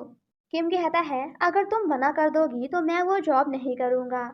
वो कहती है, ठीक है, वो जॉब मत करना, और हाँ, मुझसे प्रॉमिस करो कि आज के बाद तुम एक अच्छे इंसान बनोगे। किम कहता है, तो फिर सिखाओ मुझे। सिखाओ कि आखिर कैसे मैं एक अच्छा इंसान बनूं, क्योंकि मुझे नहीं पता कि आखिर अच्छा इंसान कैसे बनते हैं। नेक्स्ट मॉर्निंग जिनगुक यूजिन से कहता है कि कल रात में तुम पे कुछ ज़्यादा ही गुस्सा हो गया था। आई एम रियली सॉरी, तुम जो चाहे वो कर सकती हो। जिसे सुनकर यूजिन हैप्पी हो जाती है। दूसरी तरफ किम सीरन से मिलकर उसके जॉब ऑफर को रिजेक्ट कर देता है। आफ्टर दैट वो दोनों सभी से छिप छिप कर एक दूसरे को डेट करते हैं। यहाँ तक कि यूजिन इस बारे में अपने भाई को भी नहीं बताती। मतलब बताओ, 2 दिन के प्यार के चक्कर में 20 साल के भाई को भूल गई। बट फिर भी जिनगुक समझ जाता है कि वो दोनों एक दूसरे को डेट कर रहे हैं, इसलिए वो किम से मिलकर उसे यूजिन से दूर रहने के लिए कहता है। रात में वो दोनों जब साथ में डिनर कर रहे थे तो यूजिन किम से पूछती है कि क्या तुमने सेरान का जॉब ऑफर रिजेक्ट कर दिया? वो कहता है, हाँ मैंने कर दिया, मगर तुम क्यों नहीं चाहती कि मैं सीरान के साथ काम करूं? वो कहती है, मैं नहीं चाहती कि तुम किसी भी पावरफुल आदमी के साथ काम करो क्योंकि वो लोग बहुत डेंजरस होते हैं। सीरान किम से मिलकर पूछती है कि आखिर क्यों तुमने मेरे जॉब ऑफर को रिजेक्ट कर दिया? वो कहता है, क्योंकि अब मैं एक अच्छा इंसान बनना चाहता हूँ और क्या पता तुम्हारे साथ काम करने के बाद मैं अच्छा इंसान ना बन पाऊँ। जिसे सुनकर सीरान कहती है, हम दोनों बिल्कुल एक जैसे हैं और हम कभी भी एक अच्छा इंसान नहीं बन सकते। मॉर्निंग में किम सोते हुए उसी सपने को देखकर काफी ज्यादा परेशान हो जाता है। तभी वहां यूजिन आती है तो किम उसे हक कर लेता है एंड अपने सपने के बारे में उसे बताता है कि हमेशा एक आदमी आकर मेरे सामने ही मेरे डैड को शूट कर देता है। मैं ये सपना तब से देख रहा हूँ जब से मेरा एक्सीडेंट हुआ है और हमेशा लास्ट में मुझे तुम्हारी आवाज़ सुनाई देती है, जिसके बाद मैं सपने से जाग जाता हूँ। हो सकता है कि ये कोई सपना नहीं बल्कि मेरा बीता हुआ कल हो, जो कि मैं भूल चुका हूँ, क्योंकि मुझे पास्ट और मेरे बचपन के बारे में कुछ भी याद नहीं। आफ्टर दैट वो यूजिन को एक ड्राइंग दिखाता है जिसमें वो उसके डैड और उसका छोटा भाई था। ये देखकर यूजिन कहती है, क्या तुमने कभी भी अपनी फैमिली को ढूंढने की कोशिश नहीं की? किम कहता है, किया था। जब मैं 8 साल का था और जब मैं 20 साल का हुआ तो मैंने उन्हें ढूंढने की बहुत कोशिश की, लेकिन अब मैं उन्हें और ढूंढना नहीं चाहता। किम के बारे में ये सब जानने के बाद यूजिन को उसके लिए बुरा लगता है तो वो उसे कंसोल करती है। घर में जिनगुक यूजिन से कहता है कि हर साल की तरह इस साल भी हमें साथ में टेंपल चलना होगा। यूजिन कहती है, मगर इस बार मैं आपके साथ मंदिर नहीं आ सकती क्योंकि मुझे ऑफिस में एक्स्ट्रा वर्क है। देन नेक्स्ट सीन में हम उसे किम के साथ देखते हैं। इसका मतलब कि किम के साथ रहने के लिए उसने अपने भाई से झूठ बोला। किम पूछता है, मगर तुम दोनों हर साल टेम्पल क्यों जाते हो? यूजिन कहती है, ये तो मुझे भी नहीं पता। आफ्टर दैट वो दोनों साथ में हेसन जाते हैं, जहाँ पहले किम अपनी फैमिली के साथ रहा करता था। किम यूजिन से पूछता है कि जब तुम लोग हेसन में रहा करते थे, तो क्या तब तुम्हारा भाई यहाँ भी एक पुलिस ऑफिसर था? यूजिन कहती है, हाँ बिल्कुल, वो यहाँ भी एक पुलिस ऑफिसर ही थे। जिसे सुनकर किम को याद आता है कि जिनगुक ने तो उससे कहा था कि वो हेसन में पुलिस ऑफिसर नहीं था। दूसरी तरफ हम जिनगुक को टेम्पल में देखते हैं, तभी वहाँ सोजंग आती है, जिसे यूजिन ने आने के लिए कहा था, क्योंकि वो नहीं चाहती थी कि उसका भाई अकेला रहे। सोजंग कहती है, क्या यूजिन को पता है कि आखिर क्यों हर साल तुम उसे यहाँ लेकर आते हो? वो कहता है, नहीं, उसे नहीं पता, और मैं नहीं चाहता कि उसे पता भी चले। सोजंग कहती है, अच्छी बात है कि तुम उसे हर साल उसके मरे हुए डैड के पास लेकर आते हो। उसके डैड मरने के बावजूद भी हर साल उसे देख पाते हैं। वहीं किम एंड यूजिन उस अनाथ आश्रम में जाते हैं जहाँ से किम बड़ा हुआ है। यूजिन जब बच्चों के साथ खेल रही थी, तो किम वहाँ की एक नन से पूछता है कि क्या आपको याद है कि जब मैंने इस अनाथ आश्रम को ज्वाइन किया था, उसके एक साल पहले पुलिस एक छोटे बच्चे को ढूंढ रही थी जिसके हाथ में जलने का निशान था। नन कहती हैं, तुम्हारे आने के बाद जब पुलिस ऑफिसर्स को हमने बताया कि जिस बच्चे को आप ढूंढ रहे हैं वो हमारे अनाथ आश्रम में है, तो उन्होंने कहा कि वो बच्चा हमें ऑलरेडी मिल गया है। वो दोनों जब वापस जा रहे थे तो बातों ही बातों में यूजिन किम को बता देती है कि जब मैं हाई स्कूल में थी तब मुझे पता चल गया था कि मैं जिनगू की सगी बहन नहीं हूँ, क्योंकि मैंने जिनगू की असली बहन को ये कहते हुए सुना था कि तुम्हारी बहन वो नहीं बल्कि मैं हूँ। इस बात पे शक तो मुझे पहले से ही था, क्योंकि जिनगू के पास मेरे बचपन की कोई भी फोटोज नहीं थी, और उसने मुझे ये भी बताया था कि हम दोनों के डैड का जन्म 1988 में हुआ था, लेकिन जिनगुक 1990 ठीक मरने के 2 साल बाद पैदा हुआ।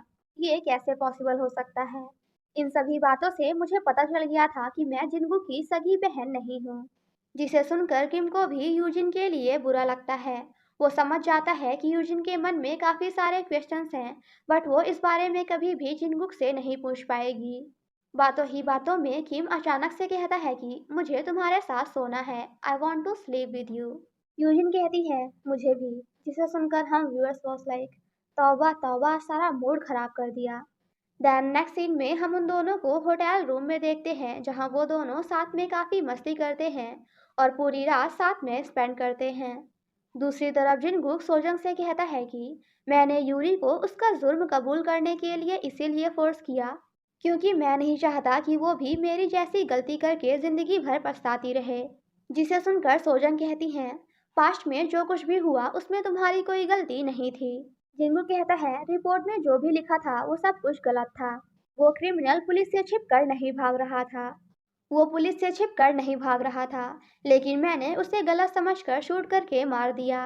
इस घटना के बाद मैं पूरी तरह से मर जाना चाहता था, लेकिन मेरे पूरी फैमिली की जिम्मेदारी मेरे ऊपर थी, इसीलिए मैं कभी भी सुसाइड नहीं कर पाया। अब यूजिन के बड़े भाई ने कौन से क्रिमिनल को मारा है ये तो हमें आगे ही पता चलेगा। इसी के साथ हमारा ये पार्ट यहीं पे ख़त्म हो जाता है। पार्ट 6 की शुरुआत वहीं से होती है जहां जिनगुक सोजंग को बता रहा था कि पास्ट में मैंने भी किसी को मारा है। सोजंग पूछती है, उस आदमी को मारने के बाद तुम ट्रॉमा से कैसे बाहर आए, क्योंकि उसे मारने के बाद तुम काफ़ी परेशान हो गए थे। वो कहता है, यूजिन की वजह से, उसने मेरी लाइफ में आकर सब कुछ बदल दिया। तभी यूजिन का बॉस जिनगुक को कॉल करके उसके बारे में पूछता है।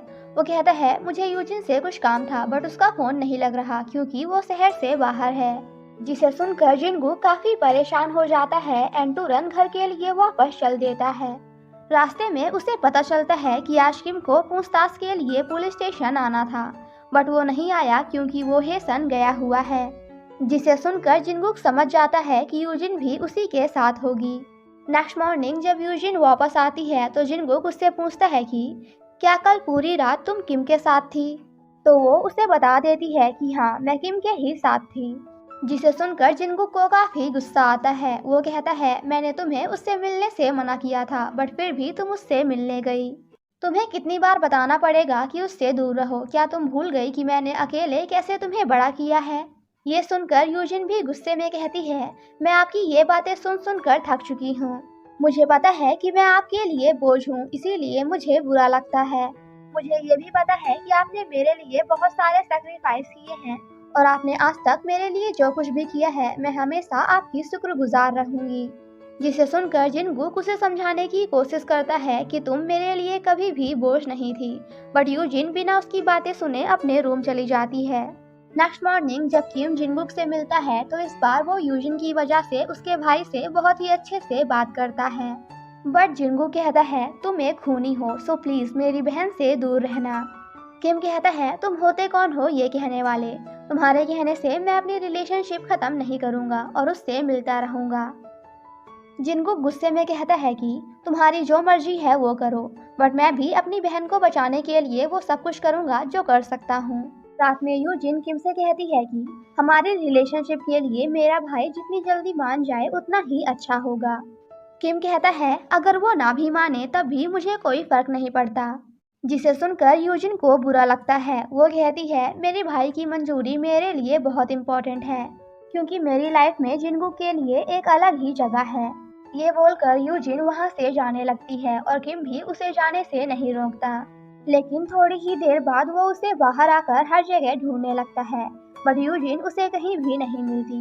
वो उसके घर भी जाता है, बट यूजिन वहाँ भी नहीं होती।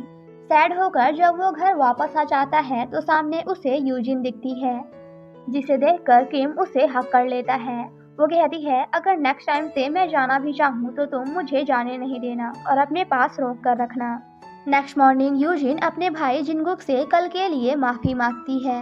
वो कहती है, धीरे धीरे आप भी किम को पहचान जाओगे और धीरे धीरे वो भी आपको अच्छा लगने लगेगा। ये सुनकर जिनगुक फिर से उसके ऊपर गुस्सा हो जाता है, क्योंकि इतना समझाने के बाद भी यूजिन अभी भी किम को छोड़ने या फिर उसे भूलने के लिए तैयार ही नहीं है। इसलिए इस बार वो गुस्सा होकर यूजिन को बिना कुछ बोले वहाँ से चला जाता है। दूसरी तरफ डॉक्टर जंगमो जब किम की एक फोटो को देखते हैं तो उन्हें एक छोटे बच्चे की याद आती है। नेक्स्ट सीन में वो जिनगुक से मिलने जाते हैं और उसे बताते हैं कि मेरी जिस किताब में तुमने यूरी के बारे में पढ़ा था उसी में मैंने किम के बारे में भी लिखा है, और किम ही वो बच्चा है जिससे इंस्पायर होकर मैं एक चाइल्ड साइकियाट्रिस्ट बना। दूसरी तरफ किम एंड यूजिन साथ में बहुत सारी शॉपिंग करते हैं, जहां यूजिन किम के घर के लिए काफी सारा सामान खरीदती है एंड उसके घर को एक स्टोर रूम से प्रॉपर घर में बदल देती है एंड अपनी और जिनगुक की एक फोटो वही डॉल पर रख देती है, ताकि जब भी किम उस फोटो को देखे तो जिनगुक से नफरत करना बंद कर दे। किम जब उस फोटो को देखता है तो पीछे बिल्डिंग को देखकर उसे कुछ याद आता है। रात में जिनगुक यूजिन को कॉल करके कहता है कि आज मैं तुम्हारे लिए खाना बनाने वाला हूँ, सो प्लीज घर जल्दी आ जाना। बट यूजिन मना करते हुए कहती है कि मैं नहीं आ सकती क्योंकि मुझे ऑफिस में काम है। उसने ऐसा इसलिए कहा है क्योंकि यूजिन का प्लान ऑलरेडी किम के साथ खाना खाने का है। नेक्स्ट सीन में हम उसे किम के घर में देखते हैं, जहां वो दोनों साथ में काफी अच्छा टाइम स्पेंड करते हैं। थोड़ी देर बाद जिनगुक भी यूजिन के बारे में पता करने किम के घर आता है, जहां वो उन दोनों को साथ देखकर काफी सैड हो जाता है। किम जब वाइन खरीदने के लिए बाहर शॉप में आता है तो उसे वहां जिनगुक मिलता है। वो दोनों जब एक दूसरे को क्रॉस कर रहे होते हैं तो जिनगुक किम को चाकू मारकर एंड उसे उसी हालत में वहीं छोड़कर चला जाता है, जिस वजह से किम काफी ज्यादा दर्द में होता है एंड कैसे भी करके डॉक्टर जंगमो के पास पहुंचता है। डॉक्टर जंगमो उसे हॉस्पिटल चलने के लिए कहते हैं, बट वो जाने से मना कर देता है। यहाँ किम हॉस्पिटल जाने से इसलिए मना करता है क्योंकि अगर वो हॉस्पिटल गया तो इस बारे में पुलिस को भी पता चल जाएगा, जिसके बाद जिनगुक किम को मारने के इल्जाम में जेल भी जा सकता है। इसलिए वो यूजिन के बड़े भाई जिनगुक के बारे में सोचकर हॉस्पिटल जाने से मना कर देता है। इसलिए वो घर में ही किम का इलाज करते हैं। बचपन में किम जब अनाथ आश्रम में रहता था तो वहीं डॉक्टर जंगमो भी पास के एक हॉस्पिटल में काम किया करते थे, और वो जब भी मछली पकड़ने जाते थे तो वहाँ हमेशा किम भी आया करता था। इसी वजह से वो दोनों एक दूसरे को जानने लगते हैं। दूसरी तरफ यूजिन अभी भी किम के आने का वेट कर रही थी, बट जब किम काफी देर तक वापस नहीं आता तो वो खुद ही बाहर जाकर उसे ढूंढने लगती है, बट किम उसे कहीं भी नहीं मिलता, जिस वजह से वो काफी परेशान हो जाती है। जिसे सुनकर हम व्यूअर्स वाज लाइक, अरे बहन, इतना परेशान तो अपने भाई के लिए हो लिया कर, तेरे लिए क्या क्या कर रहा है वो। नेक्स्ट मॉर्निंग जिनगुक मिस्टर ली को अपना रिजाइग्नेशन लेटर देते हुए कहते हैं कि कल रात मैंने एक लड़के को मारा है। मिस्टर ली कहते हैं बट कल हमें कोई ऐसी रिपोर्ट नहीं मिली जहां किसी ने किसी लड़के को मारा हो। ऐसा इसलिए है क्योंकि किम ने इस बारे में किसी को बताया ही नहीं। दूसरी तरफ यूजिन का मन काम में बिल्कुल भी नहीं लग रहा था क्योंकि वो किम के लिए काफी परेशान थी। इसलिए वो छुट्टी लेकर किम के घर जाती है। कुछ दिनों बाद जब किम को होश आता है तो वो डॉक्टर जंगमो का फोन लेकर सबसे पहले यूजिन को कॉल करता है। यूजिन पूछती है आखिर कल रात तुम कहाँ चले गए थे। वो झूठ बोलते हुए कहता है कि एक्चुअली कल रास्ते में मुझे मेरा फ्रेंड मिल गया था तो मैं उसी के घर में हूँ। ये सुनने के बाद भी यूजिन को उस पर भरोसा नहीं होता। वो कहती है मुझे सच सच बताओ कल तुम्हारे साथ क्या हुआ था। किम कहता है सच में मैं अपने फ्रेंड के यहाँ ही हूँ। यूजिन रोते हुए कहती है कि कल मैं तुम्हारे लिए काफी परेशान हो गई थी। ये सब मेरे लिए बहुत ही ज्यादा हार्ड है। तुम कभी भी गायब हो जाते हो और फिर गायब होने का रीजन भी नहीं बताते। किम को जब पता चलता है कि यूजिन रो रही है तो वो अपने घर के लिए निकलता है।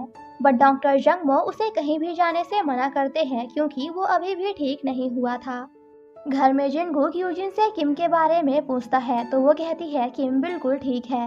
यहाँ जिनगुक उसे बता देता है कि कल मैंने उसे चाकू से मारा था क्योंकि मेरे पास तुम दोनों को अलग करने का दूसरा कोई रास्ता नहीं था।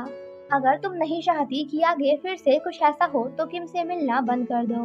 यूजिन रोते हुए पूछती है कि आखिर आपने ऐसा क्यों किया। जिनगुक कहता है क्योंकि तुम मेरे लिए बहुत ही ज्यादा इम्पोर्टेंट हो और तुम्हें बचाने के लिए मैं कुछ भी कर सकता हूँ। यूजिन जब फिर से किम को कॉल करती है तो इस बार फोन डॉक्टर जंगमो उठाते हैं। यूजिन उनसे किम की तबीयत के बारे में पूछती है तो वो कहते हैं अब किम बिल्कुल ठीक है, जिसे सुनकर यूजिन चैन की सांस लेती है। अगले दिन किम जब सामने डॉक्टर जंगमो को देखता है तो उसे याद आता है कि 5 साल की उम्र में जब वो हॉस्पिटल के बाहर खड़ा था तब भी उसके सामने डॉक्टर जंगमो ही खड़े थे। ये याद आने के बाद वो डॉक्टर जंगमो से पूछता है कि आखिर आप मुझे कब से जानते हैं, तो वो उसे सब कुछ बता देते हैं। वो कहते हैं तुम्हारा हाथ जलने के बाद मैंने ही तुम्हारा ट्रीटमेंट किया था और फिर 3 साल बाद जब मैं फिशिंग करने गया था तो तुम मुझे वहीं मिले थे और तुम्हारे हाथ में जलने का निशान देखकर मैं समझ गया था कि तुम वही हो। किम कहता है 5 साल की उम्र में जब मैं हॉस्पिटल छोड़कर जा रहा था तब मेरी याददाश्त चली गई थी, तो फिर आपने मुझे जाने से क्यों नहीं रोका। वो कहते हैं क्योंकि मैंने सोचा कि तुम्हारे पास यही एक लास्ट चांस है अपने पास्ट को भुलाने का। किम कहता है आखिर पास्ट में मेरे साथ ऐसा क्या हुआ था जो आप नहीं चाहते कि वो सब मुझे याद आए। जिसे सुनकर वो कुछ नहीं बोलते। दूसरी तरफ यूजिन जिनगुक के पास जाकर उसे कहती है कि आज के बाद मैं किम से कभी भी नहीं मिलूंगी, जिसे सुनकर जिनगुक को रिलीफ फील होता है।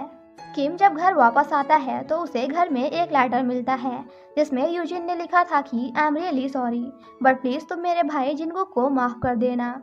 जिसे सुनकर किम समझ जाता है कि शायद अब यूजिन भी उससे नहीं मिलना चाहती। नेक्स्ट सीन में जब वो बाहर आता है तो उसे वहाँ यूजिन मिलती है। वो कहता है अगर तुम मेरे साथ नहीं रहना चाहती और मुझसे दूर जाना चाहती हो तो जा सकती हो, मैं तुम्हें नहीं रोकूंगा, बट अगर कभी भी तुम्हें मेरे पास आने का मन करे तब भी आ सकती हो। ये सुनकर यूजिन काफी इमोशनल हो जाती है और कहती है कि मैं कहीं नहीं जाने वाली, हमेशा तुम्हारे साथ ही रहूंगी। एंड आफ्टर दैट वो दोनों क्या करते हैं ये तो आप खुद ही देख लो, क्योंकि मैं बोल नहीं सकती। बोल सकती हूँ बट क्या ही बोलना, आप ही लोग देख लो, क्योंकि सुनने में वो मज़ा कहाँ जो देखने में, राइट। दूसरी तरफ जिनगुक उस बच्चे का मिसिंग पोस्टर लेकर डॉक्टर जंगमो के पास जाता है एंड उन्हें दिखाते हुए पूछता है कि क्या यही बच्चा किम है, तो वो कहते हैं हाँ यही बच्चा किम है। फ्लैशबैक में हमें दिखाया जाता है कि जब किम का हाथ जल गया था तो जिनगुक ही उसे हॉस्पिटल लेकर गया था, जिसके बाद उसने हर जगह किम को ढूंढने की कोशिश की बट किम उसे कहीं भी नहीं मिला क्योंकि वो हॉस्पिटल छोड़कर जा चुका था। ये जानने के बाद कि किम ही वो बच्चा है जिसे अभी तक जिनगुक ढूंढ रहा था, शॉक्ड हो जाता है। नेक्स्ट सीन में किम डॉक्टर के पास आकर पूछता है कि क्या मेरे डैड को किसी ने शूट करके मारा था, क्योंकि मैं ये हमेशा सपने में देखता हूँ कि कोई मेरे डैड को मेरे सामने ही शूट करके मार देता है। डॉक्टर जंगमो कहते हैं मुझे इस बारे में कुछ नहीं पता, बट जब हॉस्पिटल में मैं तुम्हारा ट्रीटमेंट कर रहा था तो मैंने नर्स को आपस में बात करते हुए सुना था कि वो कह रही थी कि तुम्हारे डैड ने एक माउंटेन गुहा नाम के पहाड़ से कूदकर अपनी जान दे दी थी। आफ्टर दैट वो यूजिन से मिलने जाता है एंड उसे बताता है कि डॉक्टर जंगमो ने मुझे बताया कि मेरा असली नाम कांग सन हो है। तभी सामने से जिनगुक आता है। यहाँ किम को देखकर जिनगुक को याद आता है कि डॉक्टर जंगमो ने उसे बताया था कि किम ही कांग सान हो है, वही बच्चा जिसे तुम अभी तक ढूंढ रहे थे। और इसी के साथ हमारा ये पार्ट यहीं पे खत्म हो जाता है। पार्ट 7 की शुरुआत में हम किम एंड यूजिन को साथ में देखते हैं, जहां वो दोनों एक दूसरे के साथ घूमते हुए काफी इंजॉय करते हैं। यूजिन कहती है, मैं बहुत खुश हूँ कि तुम्हें तुम्हारा असली नाम पता चल गया। किम कहता है, क्या तुम भी अपना असली नाम जानना चाहती हो? अगर जानना चाहती हो तो मैं तुम्हारी हेल्प कर सकता हूँ। जिसे सुनकर यूजिन कहती है, मैं चाहता हूँ कि मेरा बड़ा भाई जिनको खुद आकर मुझे मेरा नाम बताए। यहाँ किम यूजिन को भी बता देता है कि मेरे डैड ने सुसाइड किया था।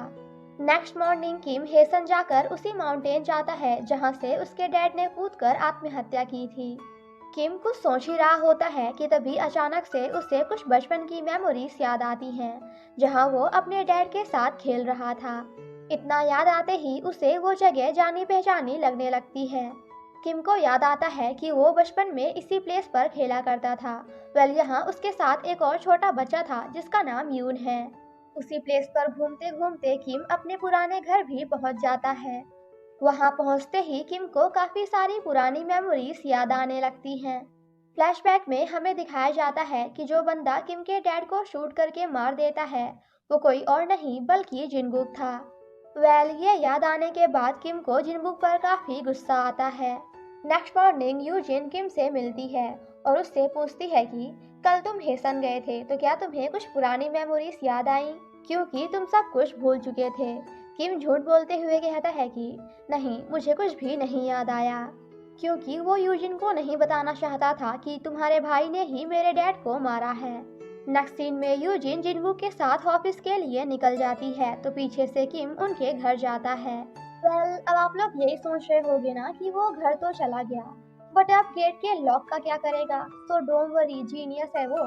किम ने यूजिन की हेल्प करने के बहाने बहुत पहले ही उसके डोर का पासवर्ड देख लिया था, इसलिए वो बहुत ही आसानी से घर के अंदर घुसकर छानबीन करने लगता है। तभी उसे वही मिसिंग पोस्टर मिलता है जिसे जिनगुक ने अपने पास रखा था, तो किम उसे लेकर वहां से चला जाता है। दूसरी तरफ जिनगुक को ऑफिस जाते हुए कुछ याद आता है तो वो अपने घर वापस आता है, जहां वो उस बॉक्स को नीचे देखकर समझ जाता है कि कोई ना कोई पक्का उसके घर में आया था।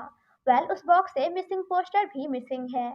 तभी उसे याद आता है कि ऑफिस जाने से पहले उसने किम को घर के आसपास देखा था और उसे ये समझते देर नहीं लगती कि और कोई नहीं बल्कि किम ही उसके घर आया था, जो कि मिसिंग पोस्टर अपने साथ ले गया है।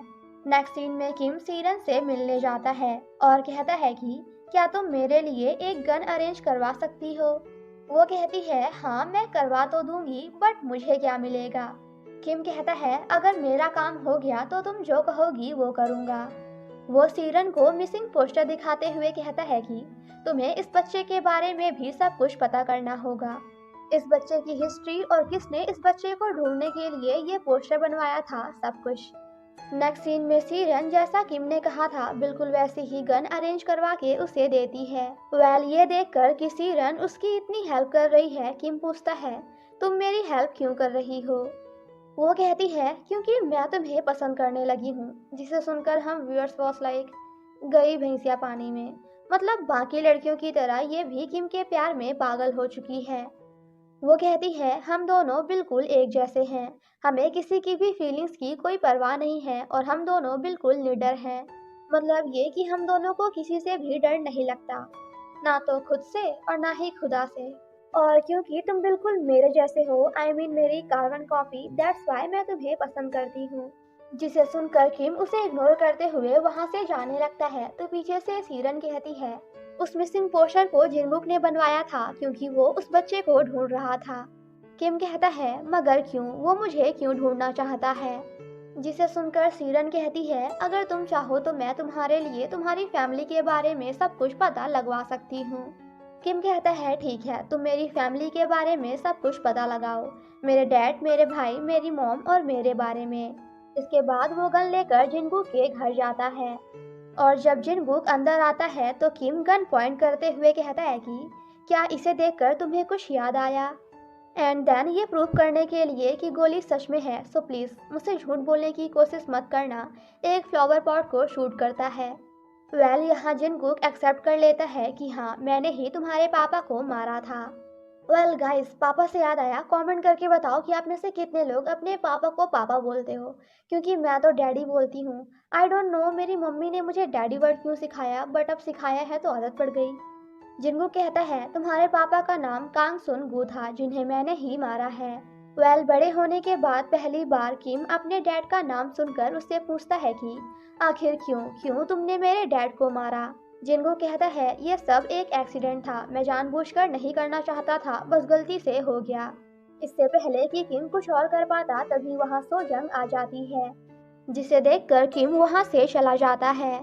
किम जब घर में होता है तो सीरन उसे एक न्यूज़पेपर की फोटो सेंड करती है जिसमें लिखा था कि किम की मॉम उसे लेकर घर छोड़कर भाग गई थी क्योंकि वो किम को एक कल्ट में ज्वाइन करवाना चाहती थी, बट उसके डैड ऐसा नहीं चाहते थे। और जब उन्हें इस बारे में पता चलता है तो वो किम की मॉम के साथ साथ कल्ट के 2 और लोगों को मार डालते हैं, वो भी जान से।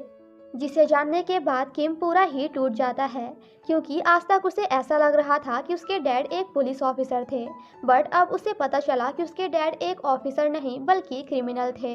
नेक्स्ट सीन में वो डॉक्टर जंगमो से मिलने जाता है और कहता है कि क्या आपको मेरे पास्ट के बारे में पहले से पता था? क्या आपको पता था कि मेरे डैड ने ही मेरी मॉम को मारा है? वो पुलिस ऑफिसर नहीं बल्कि एक क्रिमिनल थे। और क्या इसीलिए आपने कभी भी मुझे मेरे पास्ट के बारे में नहीं बताया?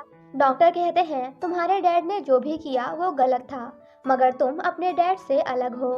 मेरे भी पापा बिल्कुल तुम्हारे पापा की तरह ही एक मर्डरर थे।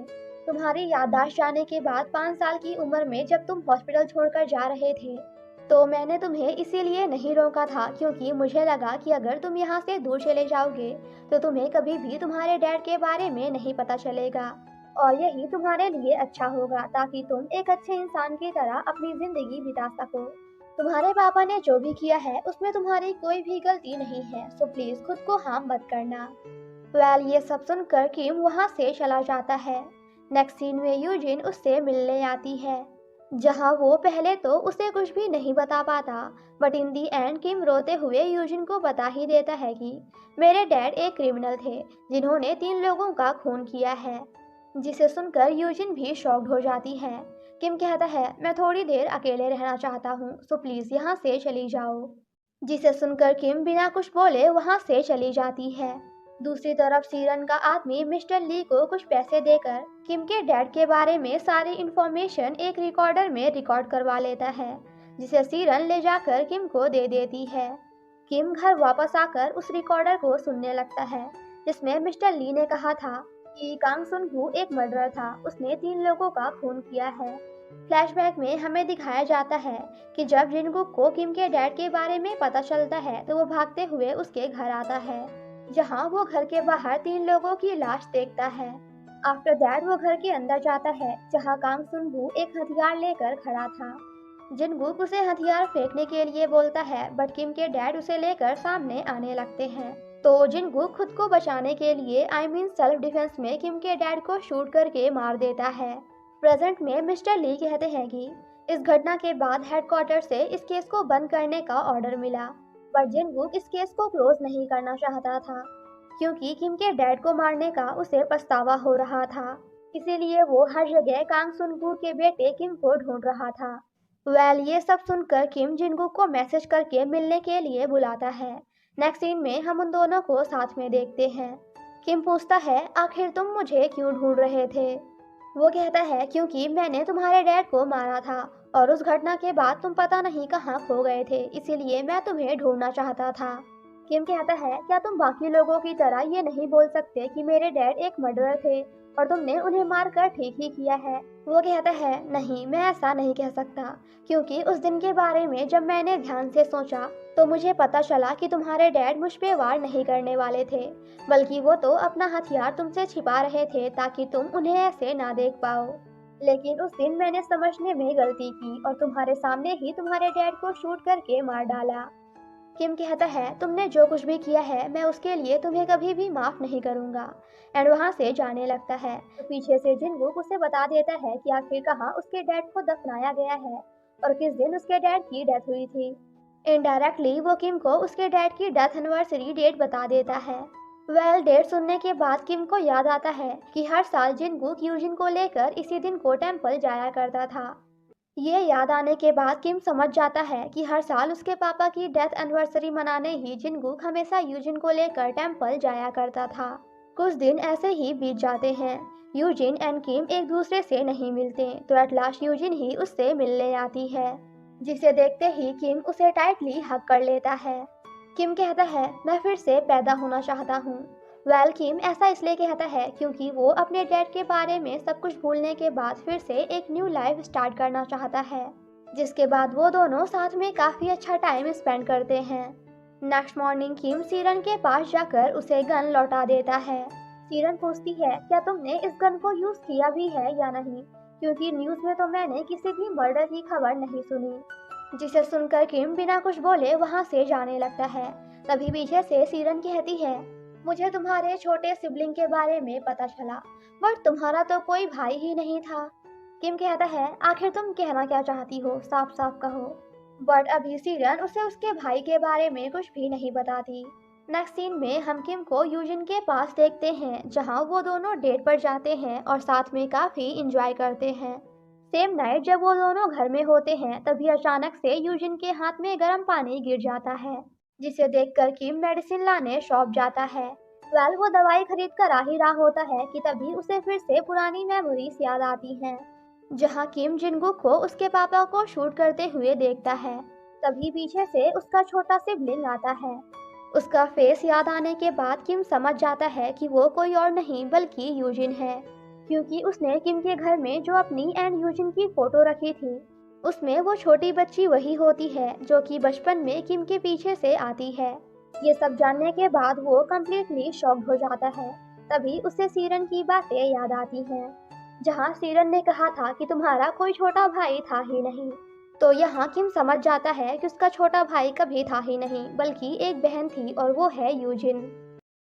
पार्ट 8 की एक्सप्लेनेशन से पहले गाइस मैं आप सभी को बता दूं कि कोल्ड की वजह से मेरा गला ख़राब हो गया है और मेरी वॉइस से आपको पता चल भी रहा होगा, राइट? सो प्लीज़ मेरी वॉइस पे नहीं बल्कि एक्सप्लेनेशन पे ध्यान दीजिएगा, okay? So now without wasting any time let's start the explanation. Part 8 की शुरुआत में हम यूजिन को देखते हैं जो कि किम के आने का वेट कर रही थी। बट जब किम काफ़ी देर तक नहीं आता तो वो खुद ही बाहर जाकर उसे ढूंढने लगती है, जहां उसे पॉलीथीन में कुछ मेडिसिन मिलती है तो वो अंदर आकर उसे अपनी चोट पर लगाती है। दूसरी तरफ किम सीरन से पूछता है कि क्या यूजिन सच में मेरी बहन है, तो वो कहती है हाँ वो तुम्हारी बहन है। ये सुनने के बाद तो मानो किम की पूरी दुनिया ही बिखर जाती है, वो कम्प्लीटली शॉक्ड हो जाता है। एंड देन बाहर आकर सभी पुरानी मेमोरीज को याद करते हुए काफ़ी ज़्यादा रोता है। नेक्स्ट मॉर्निंग जब वो घर पहुंचता है तो देखता है कि यूजिन उसका वेट करते करते वहीं सो गई है। यूजिन के जगने के बाद वो कहता है, अब मैं तुम्हारे साथ और नहीं रह सकता, हमें ये सब यहीं बंद करना होगा। जिसे सुनकर यूजिन शॉक्ड हो जाती है, बट देन कहती है कि आखिर इन 4 घंटों में तुम्हारे साथ ऐसा क्या हो गया, तुम ऐसी बातें क्यों कर रहे हो, क्या तुम मजाक कर रहे हो? मुझे पता है तुम्हारे साथ कुछ जरूर हुआ है, प्लीज मुझे बताओ क्या हुआ है। किम स्माइल करते हुए कहता है, क्या तुम खुद को बहुत स्पेशल समझती हो? तुम मेरे लिए भी बाकी लड़कियों जैसी ही थी, जैसे मेरे लिए स्योंग थी वैसे तुम भी हो। क्या तुम्हें याद नहीं कि मैंने तुम्हारी बेस्ट फ्रेंड स्योंग के साथ क्या किया था? स्योंग का नाम सुनकर यूजिन गुस्सा होकर वहां से चली जाती है। किम ने ऐसा जानबूझकर किया था ताकि यूजिन उससे दूर चली जाए, क्योंकि कोई पागल ही होगा जो अपनी सगी बहन को डेट करेगा। नेक्स्ट मॉर्निंग जब किम घर से बाहर निकलता है तो बाहर यूजिन उसका वेट कर रही थी। किम उसे इग्नोर करते हुए जाने लगता है तो यूजिन उसे रोकती है। वो कहती है, मुझे पता है तुम झूठ बोल रहे हो, तुम्हें याद है तुमने मुझसे कहा था कि मुझसे कभी भी दूर मत जाना, अगर मैं तुम्हें दूर जाने के लिए कहूँ तब भी। जिसे सुनकर किम वॉज लाइक, क्या तुम्हें ऑफिस नहीं जाना? तुम्हारा रिलेशनशिप तो टूट ही गया, कम से कम अपनी जॉब को ही बचा लो। आफ्टर दैट वो सीरन के पास जाकर उसके जॉब ऑफर को रिजेक्ट कर लेता है ताकि वो ज़्यादा से ज़्यादा खुद को काम में बिजी रख सके। रात में वो जब घर वापस आता है तो यूजिन बाहर अभी भी उसका वेट कर रही थी। वो अंदर जाकर गेट लॉक कर लेता है। यूजिन गेट खुलवाने की कोशिश करती है बट किम नहीं खोलता, तो वो वहीं रोती रह जाती है। यूजिन की ऐसी हालत देखकर किम जिनगुक को कॉल करके उसे यहाँ से ले जाने के लिए कहता है, तो जिनगुक आकर उसे वहाँ से ले जाता है। अगले दिन से किम अपने आप को काम में पूरा बिजी कर लेता है ताकि वो यूजिन के बारे में भूल सके, बट ये सब करने के बाद भी वो यूजिन को नहीं भूल पाता और बस दिन भर उसी के बारे में सोचता रहता है। वहीं ऑफिस में एक कलीग से यूजिन को पता चलता है कि किम ने सीरन का दिया हुआ जॉब ऑफर एक्सेप्ट कर लिया है, जिसे सुनकर यूजिन सैड हो जाती है क्योंकि किम ने उससे प्रॉमिस किया था कि वो कभी भी सीरन के लिए काम नहीं करेगा। आफ्टर दैट वो डॉक्टर जंगमो से मिलने जाती है और कहती है कि मुझे भरोसा नहीं हो रहा कि किम ने बेवजह ही मुझसे ब्रेकअप कर लिया। ये सुनकर डॉक्टर कहते हैं, ऑर्फनेज की नन ने मुझे बताया कि जब तुम दोनों वहाँ घूमने गए थे तो किम ने उनसे कहा था कि मैं यूजिन को इम्प्रेस करना चाहता हूँ, और ऐसा उसने आज से पहले किसी भी लड़की के लिए नहीं कहा था। तो मुझे भी लगता है कि वो सच में तुमसे दिल से प्यार करता है। जिसे सुनकर हम व्यूअर्स वॉज लाइक, तो दिमाग से कौन करता है, सब दिल से ही प्यार करते हैं। नेक्स्ट सीन में यूजिन किम से मिलने सीरन के पब जाती है, जहां उसकी मुलाकात सबसे पहले सीरन से ही हो जाती है। वो यूजिन से कहती है कि तुम्हें तुम्हारे बड़े भाई जिनगुक से पूछना चाहिए कि आखिर आज से 25 साल पहले उसके और किम के बीच क्या हुआ था। तभी वहाँ किम आता है। यूजिन कहती है, मुझे अकेले में तुमसे कुछ बात करनी है, बट किम कहता है तुम्हें जो भी कहना है यही सीरन के सामने कहो।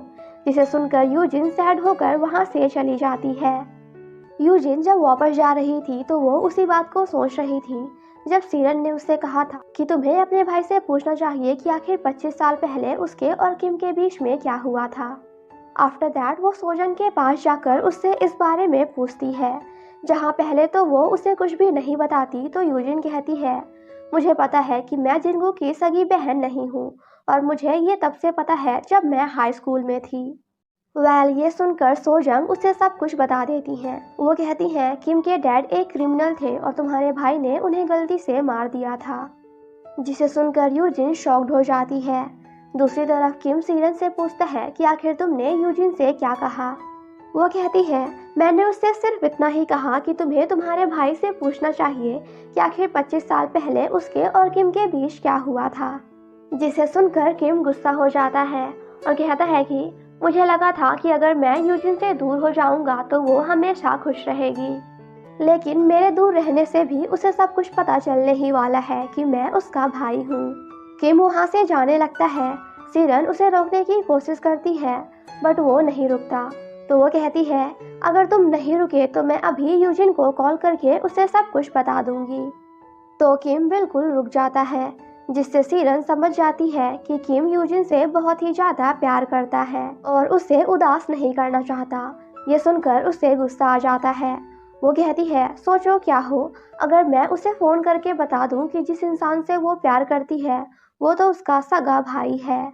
जिसे सुनकर किम समझ जाता है कि अब वो सीरन को नहीं रोक सकता। वो यूजिन को बताकर ही रहेगी कि मैं उसका भाई हूँ, और अगर आपको किसी का मुंह परमानेंटली बंद करवाना है तो आपको पता ही होगा कि सबसे अच्छा आइडिया क्या होता है, उसे जान से मार देना। तो हमारा किम भी बिल्कुल ऐसा ही करता है। वो वही रखी बंदूक उठाकर सीरन को शूट करके मार देता है, क्योंकि जब ना रहेगा बांस तो कैसे बजेगी बांसुरी। और जब इस बारे में पुलिस को पता चलता है तो सीसीटीवी कैमरे की हेल्प से सभी को पता चल जाता है कि सीरन का खूनी कोई और नहीं बल्कि किम है, क्योंकि वही आखिरी बार उसके घर से बाहर निकला था। दूसरी तरफ जब इस बारे में यूजिन को पता चलता है तो वो भी कम्प्लीटली शॉक्ड हो जाती है। उसे तो इस बात पे भरोसा ही नहीं हो रहा था कि किम ने उसे मारा है। नेक्स्ट सीन में किम जिनगुक को कॉल करके उसे मिलने के लिए बुलाता है, तो जिनगुक बिना किसी को बताए किम से मिलने जाता है। नेक्स्ट सीन में हम उन दोनों को साथ में देखते हैं। किम कहता है, थैंक यू सो मच कि तुमने हमेशा मेरी बहन यूजिन का ध्यान रखा। जिसे सुनकर जिनगुक वाज लाइक, रुको जरा, सब्र करो, पगला गए हो क्या यूजिन? और तुम्हारी बहन, तुम्हारी तो कोई बहन ही नहीं थी। बहन क्या, तुम्हारा तो कोई छोटा भाई भी नहीं था। तुम अपने मॉम एंड डैड के इकलौते बेटे थे। जिसे सुनकर किम चैन की सांस लेता है, बट देन वो काफ़ी परेशान हो जाता है क्योंकि उसने सीरन की बातों पर भरोसा करके सब कुछ बर्बाद कर दिया और अब उसका खून करने के बाद वो कभी भी एक न्यू लाइफ स्टार्ट नहीं कर सकता। किम कहता है, अगर वो मेरी बहन नहीं है तो फिर कौन है, क्योंकि मेरे बचपन की सभी मेमोरीज में वो मेरे साथ थी। जिनगुक कहता है, वो तुम्हारे घर के बगल में रहती थी, आई मीन पड़ोसी, और तुम दोनों एक दूसरे के बेस्ट फ्रेंड्स थे। यूजिन के पेरेंट्स एक कल्ट में बहुत ही ज़्यादा भरोसा करते थे और उन्होंने ही तुम्हारी मॉम को भी उसी कल्ट में जोड़ा था, जिसके बाद तुम्हारी मॉम घर से सारा पैसा लेकर भाग गई ताकि वो कल्ट को ज्वाइन कर सके। बट जैसे ही इस बारे में तुम्हारे डैड को पता चला तो उसने तुम्हारी मॉम के साथ साथ यूजिन के मॉम एंड डैड को भी मार डाला। जब ये बात किम को पता चलती है कि उसके डैड ने ही यूजिन के मॉम एंड डैड को मारा था तो वो और भी ज़्यादा शॉक्ड हो जाता है और जिनगुक से कहता है, प्लीज़ तुम इस बारे में यूजिन को कभी भी मत बताना। जिनगुक कहता है, तुम्हें खुद को सरेंडर कर देना चाहिए, तभी सब कुछ ठीक होगा। किम कहता है, मुझे सोचने के लिए थोड़ा टाइम चाहिए, 3 दिन के बाद मैं खुद ही सरेंडर कर दूंगा। और हाँ प्लीज़ तुम मेरे डैड की मौत के लिए अपने आप को कोसना बंद करो, क्योंकि मेरे और मेरे डैड के साथ जो भी हुआ है इसमें तुम्हारी कोई भी गलती नहीं है। सो प्लीज़ खुद को माफ़ करके और बिना किसी गिल्ट की अपनी लाइफ को एंजॉय करो। अगले दिन सो जंग जिनगुक को बता देती है कि यूजिन को हाई स्कूल से ही पता था कि तुम उसके सगे भाई नहीं हो। ये जानने के बाद जिनगुक यूजिन को उसका असली नाम बता देता है। वो कहता है, तुम्हारा असली नाम जंग यून है और मैं तुमसे प्रॉमिस करता हूँ कि किम के मिलने के बाद मैं तुम्हें तुम्हारे पास्ट के बारे में सब कुछ बता दूंगा। दूसरी तरफ हम किम को उसके पुराने घर में देखते हैं जहाँ वो जिनगुक की बातें याद कर रहा था। जिनगुक कहता है, तुम्हारी मॉम उस कल्ट से ऑब्सेस्ड हो गई थी और डैड नहीं चाहते थे कि वो तुम्हें भी उस कल्ट में ज्वाइन करवाएं, इसीलिए तुम्हारी माँ को रोकने के लिए डैड ने उन्हें मार दिया। जिनगुक आगे कहता है, बचपन में तुम ही यूजिन के लिए उसके सब कुछ थे, क्योंकि कल की वजह से उसके मॉम एंड डैड हमेशा वहीं बिजी रहते थे और अपनी बेटी पर बिल्कुल भी ध्यान नहीं देते थे। और तुम्हारे गायब होने के बाद वो काफ़ी गुमसुम हो गई थी, ना तो किसी से बात करती थी और ना ही ढंग से खाना खाती थी। उसे वापस से नॉर्मल होने में काफ़ी टाइम लग गया। ये सुनकर किम को भरोसा ही नहीं होता कि वो दोनों बचपन में एक दूसरे से इतना क्लोज थे। जिनगुक कहता है, तुम भी यूजिन से बहुत ही ज़्यादा प्यार करते थे, क्योंकि तुम्हारे डैड के मरने के बाद जब यूजिन भागते हुए उनके पास जा रही थी तो केटली का गर्म पानी उसके ऊपर गिरने ही वाला था, बट तभी तुम आकर उसे बचा लेते हो। और यही वो वजह है कि आखिर क्यों तुम दोनों के हाथ में जलने के निशान हैं। प्रेजेंट में किम ये सब याद करके खुद से कहता है कि मैंने यूजिन को प्रोटेक्ट किया है, मुझे खुद पर गर्व है। दूसरी तरफ यूजिन इंटरनेट पे माउंट गुहा के बारे में सर्च करती है, जहां उसे पता चलता है कि उस माउंटेन के पास में ही एक घर है। ये जानने के बाद वो किम को ढूंढने घर से निकल जाती है। अगले दिन जब जिनगुक को यूजिन घर पर नहीं मिलती तो उसके लैपटॉप की सर्च हिस्ट्री देखकर जिनगुक समझ जाता है कि वो किम को ढूंढने माउंटेन गुहा के आसपास गई हुई है, जो कि अभी हेसन में है। और फिर क्या था, वो भी अपनी बहन से बहुत ज़्यादा प्यार करता है, इसलिए यूजिन को ढूंढने के लिए तुरंत हेसन निकल जाता है। दूसरी तरफ वू संग एंड सीरन के डैड को पता चलता है कि किम की वजह से ही उसके दोनों बच्चों की मौत हुई है और अब एक बाप अपने बच्चों के मौत का बदला ना ले, वो भी दो, ऐसा हो सकता है भला? वो काफ़ी गुस्से में सेक्रेटरी को कॉल करके किम को जान से मारने का आदेश देते हैं। दूसरी तरफ किम एक लेटर लिख रहा था। किम लिखता है कि यूजिन ने मुझे एक अच्छा इंसान बनने के लिए कहा था, लेकिन एक अच्छा इंसान बनने के बजाय मैं खूनी बन गया। तभी थोड़ी देर बाद वहाँ यूजिन भी आ जाती है। यूजिन जैसे ही उस घर के आसपास आती है तो उसे भी बचपन की सारी मेमोरीज एक एक करके याद आने लगती हैं।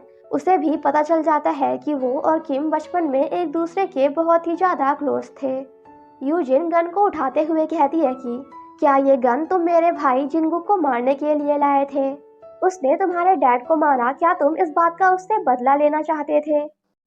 किम कहता है हाँ, मैं तुम्हारे भाई को मारने के लिए ये गन लेकर तुम्हारे घर गया था।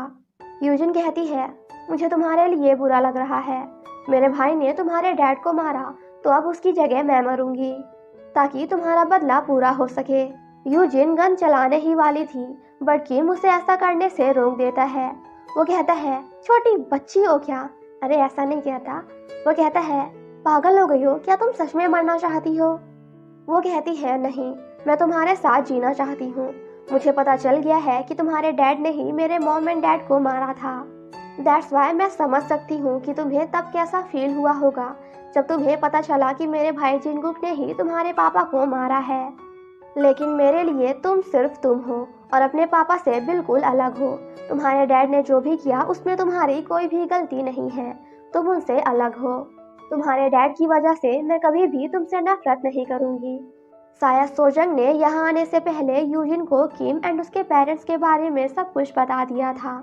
किम कहता है लेकिन अब मैं एक खूनी बन चुका हूँ क्योंकि मैंने सीरन को मारा है। यूजिन कहती है तो फिर तुम सरेंडर कर दो और तुम्हारी पनिशमेंट खत्म होने के बाद हम दोनों अपनी लाइफ की एक नई शुरुआत करेंगे। किम कहता है अब मैं अपनी जिंदगी की एक नई शुरुआत नहीं कर सकता, अब तो बस मैं मरना चाहता हूँ। यूजिन कहती है तो फिर मेरा क्या, मैं क्या करूँगी? वो कहता है तुम उस टाइम पे वापस चली जाओ जब तुम मुझसे मिली ही नहीं थी। वो कहती है बट हम दोनों तो एक दूसरे से बचपन में ही मिल गए थे। ठीक है, अगर तुम मरना ही चाहते हो तो नो प्रॉब्लम, लेकिन मैं भी तुम्हारे साथ मरूंगी। मैं यहाँ तुम्हारी वजह से आई हूँ तो तुम्हारे बिना नहीं जाऊंगी। क्या मेरे ये सब कहने के बाद भी तुम अब भी मरना चाहते हो? किम कहता है नहीं, मैं भी जीना चाहता हूँ। बट इससे पहले कि वो दोनों कुछ और बोल पाते तभी वहाँ सीरन का सेक्रेटरी आकर उसके डैड के कहने पर किम को शूट करता है, लेकिन यूजिन उसके सामने आकर उसे बचा लेती है। बट देन वो किम को भी शूट करके उसे मार डालता है। दूसरी तरफ गन की आवाज़ सुनकर जिनगुक भी अपनी बहन के लिए काफ़ी परेशान हो जाता है क्योंकि वो भी वहाँ पहुँच चुका था। अपनी ज़िंदगी की आखिरी सांस लेते लेते वो दोनों एक दूसरे से अपने प्यार का इजहार करते हैं। किम कहता है I love you so much. Yoojin भी कहती है I love you too. Well ये पहली बार था जब इन्होंने एक दूसरे को आई लव यू बोला था, एक दूसरे से प्यार का इजहार किया था। ये सुनने के बाद किम की यही डेथ हो जाती है, जिसे देखकर यूजिन रोने लगती है एंड आफ्टर दैट उसकी भी डेथ हो जाती है। पीछे से जिनगुक भी अपनी बहन यूजिन के लिए पागलों की तरह भागते हुए आता है, बट देन सामने का नज़ारा देखकर कंप्लीटली शॉक्ड हो जाता है। जिनगुक की वो बहन जो उसकी सगी ना होने के बाद भी वो उसे अपनी सगी बहन से भी ज़्यादा प्यार करता है, अपनी आंखों के सामने ही उसे मरा हुआ देखकर वो बिल्कुल टूट जाता है। आफ्टर दैट हमें किम का लिखा हुआ लेटर दिखाया जाता है जहाँ किम ने जिनगुक के लिए लिखा था कि प्लीज़ मेरे लिए दुखी मत होना। तुम पूरे 25 साल से मेरे डैड को मारने के गिल्ट में जी रहे हो, सो प्लीज़ अब बस करो। और हाँ, मैं बाय कहना तो भूल ही गया। Bye mister Jinguk. After that कुछ पुरानी मेमोरीज दिखाते हुए हमें किम की वॉइस ओवर सुनाई देती है। किम कहता है मैं अपनी ज़िंदगी में कुछ मिस कर रहा था, इसलिए मैंने अपने जर्नी की शुरुआत की। चलते चलते मेरी मुलाकात यूजिन से हुई और मैं फिर से सांस लेने लगा। फ्लैशबैक में हमें एक सीन दिखाया जाता है जहां किम के घर के बाहर यूजिन उसके आने का वेट कर रही थी। तभी किम भी आकर उसके बगल में लेट जाता है। वो कहती है तो तुम आ गए? किम कहता है हाँ, मैं आ गया। और इसी के साथ हमारा ये ड्रामा यहीं पे ख़त्म हो जाता है। वेल गाइस, कमेंट करके बताओ कि आपको इस ड्रामा में सबसे ज़्यादा बुरा किसके लिए लगा। मुझे तो सबसे ज़्यादा बुरा जिनगुक के लिए लगा क्योंकि गलती से किम के डैड को मारने के बाद वो जिंदा ही नहीं रहना चाहता था, बट अचानक से यूजिन ने उसकी लाइफ में जाकर सब कुछ बदल दिया। वो आज तक बस यूजिन के लिए ही जी रहा था, मगर अब यूजिन ही नहीं रही तो वो अब क्या करेगा। वैसे गाइस, कमेंट करके बताओ कि आप में से कितने लोगों को पता था कि इस ड्रामा की सैड एंडिंग होने वाली है और कितने लोगों को इस ड्रामा की एंडिंग देखकर अचानक से झटका लगा क्योंकि मुझे तो जब मैंने फर्स्ट टाइम ना इस ड्रामा की एंडिंग देखी थी तो मुझे तो झटका लगा था। आई मीन स्टार्टिंग से लेकर मैंने कभी नहीं सोचा था कि इस ड्रामा की एंडिंग इतनी ज़्यादा सैड होने वाली है। तो चलो अब जल्दी से कमेंट करके बताओ। और हाँ, ये भी बताना कि क्या आपको इसकी एंडिंग पसंद आई या फिर नहीं। अब मैं मिलूंगी आपसे एक न्यू ड्रामा की एक्सप्लेनेशन के साथ, जिसे मैं कल परसों स्टार्ट कर दूंगी अगर मेरा गला ठीक हो गया तो। और अगर नहीं हुआ तो फिर जिस दिन से ठीक हो जाएगा उस दिन कर दूंगी। और हाँ, जो मैं नेक्स्ट ड्रामा एक्सप्लेन करने जा रही हूँ ना, उसमें जो हमारी फीमेल लीड रहती है वो अंधी रहती है, आई मीन ब्लाइंड, और अपने भाई को ढूंढती रहती है। बट उसके भाई की डेथ हो जाती है तो उसका बेस्ट फ्रेंड उसका भाई बनकर उसके पास जाता है। अरे अरे, उससे प्यार नहीं करता था बल्कि उसे लूटने, क्योंकि वो एक बहुत ही बड़ी कंपनी की सीईओ आई मीन मालकिन होती है। तो अब ये जानने के लिए कि कैसे हमारे मेल लीड ने जो गया तो पैसे चुराना था बट फीमेल लीड का दिल चुरा लिया, आपको मेरे उस ड्रामा की एक्सप्लेनेशन भी देखनी होगी। सो अगर आपको देखना है तो स्टे ट्यून, मैं 1 या 2 दिन बाद स्टार्ट कर दूंगी। बट तब तक के लिए स्टे सेफ एंड हेल्दी। और हाँ, अगर आप किसी से प्यार करते हो ना तो तुरंत बता दो, वरना क्या पता बाद में लेट हो जाए इन दोनों की तरह। Thank you so much guys for watching my explanation. Stay safe and healthy. Bye.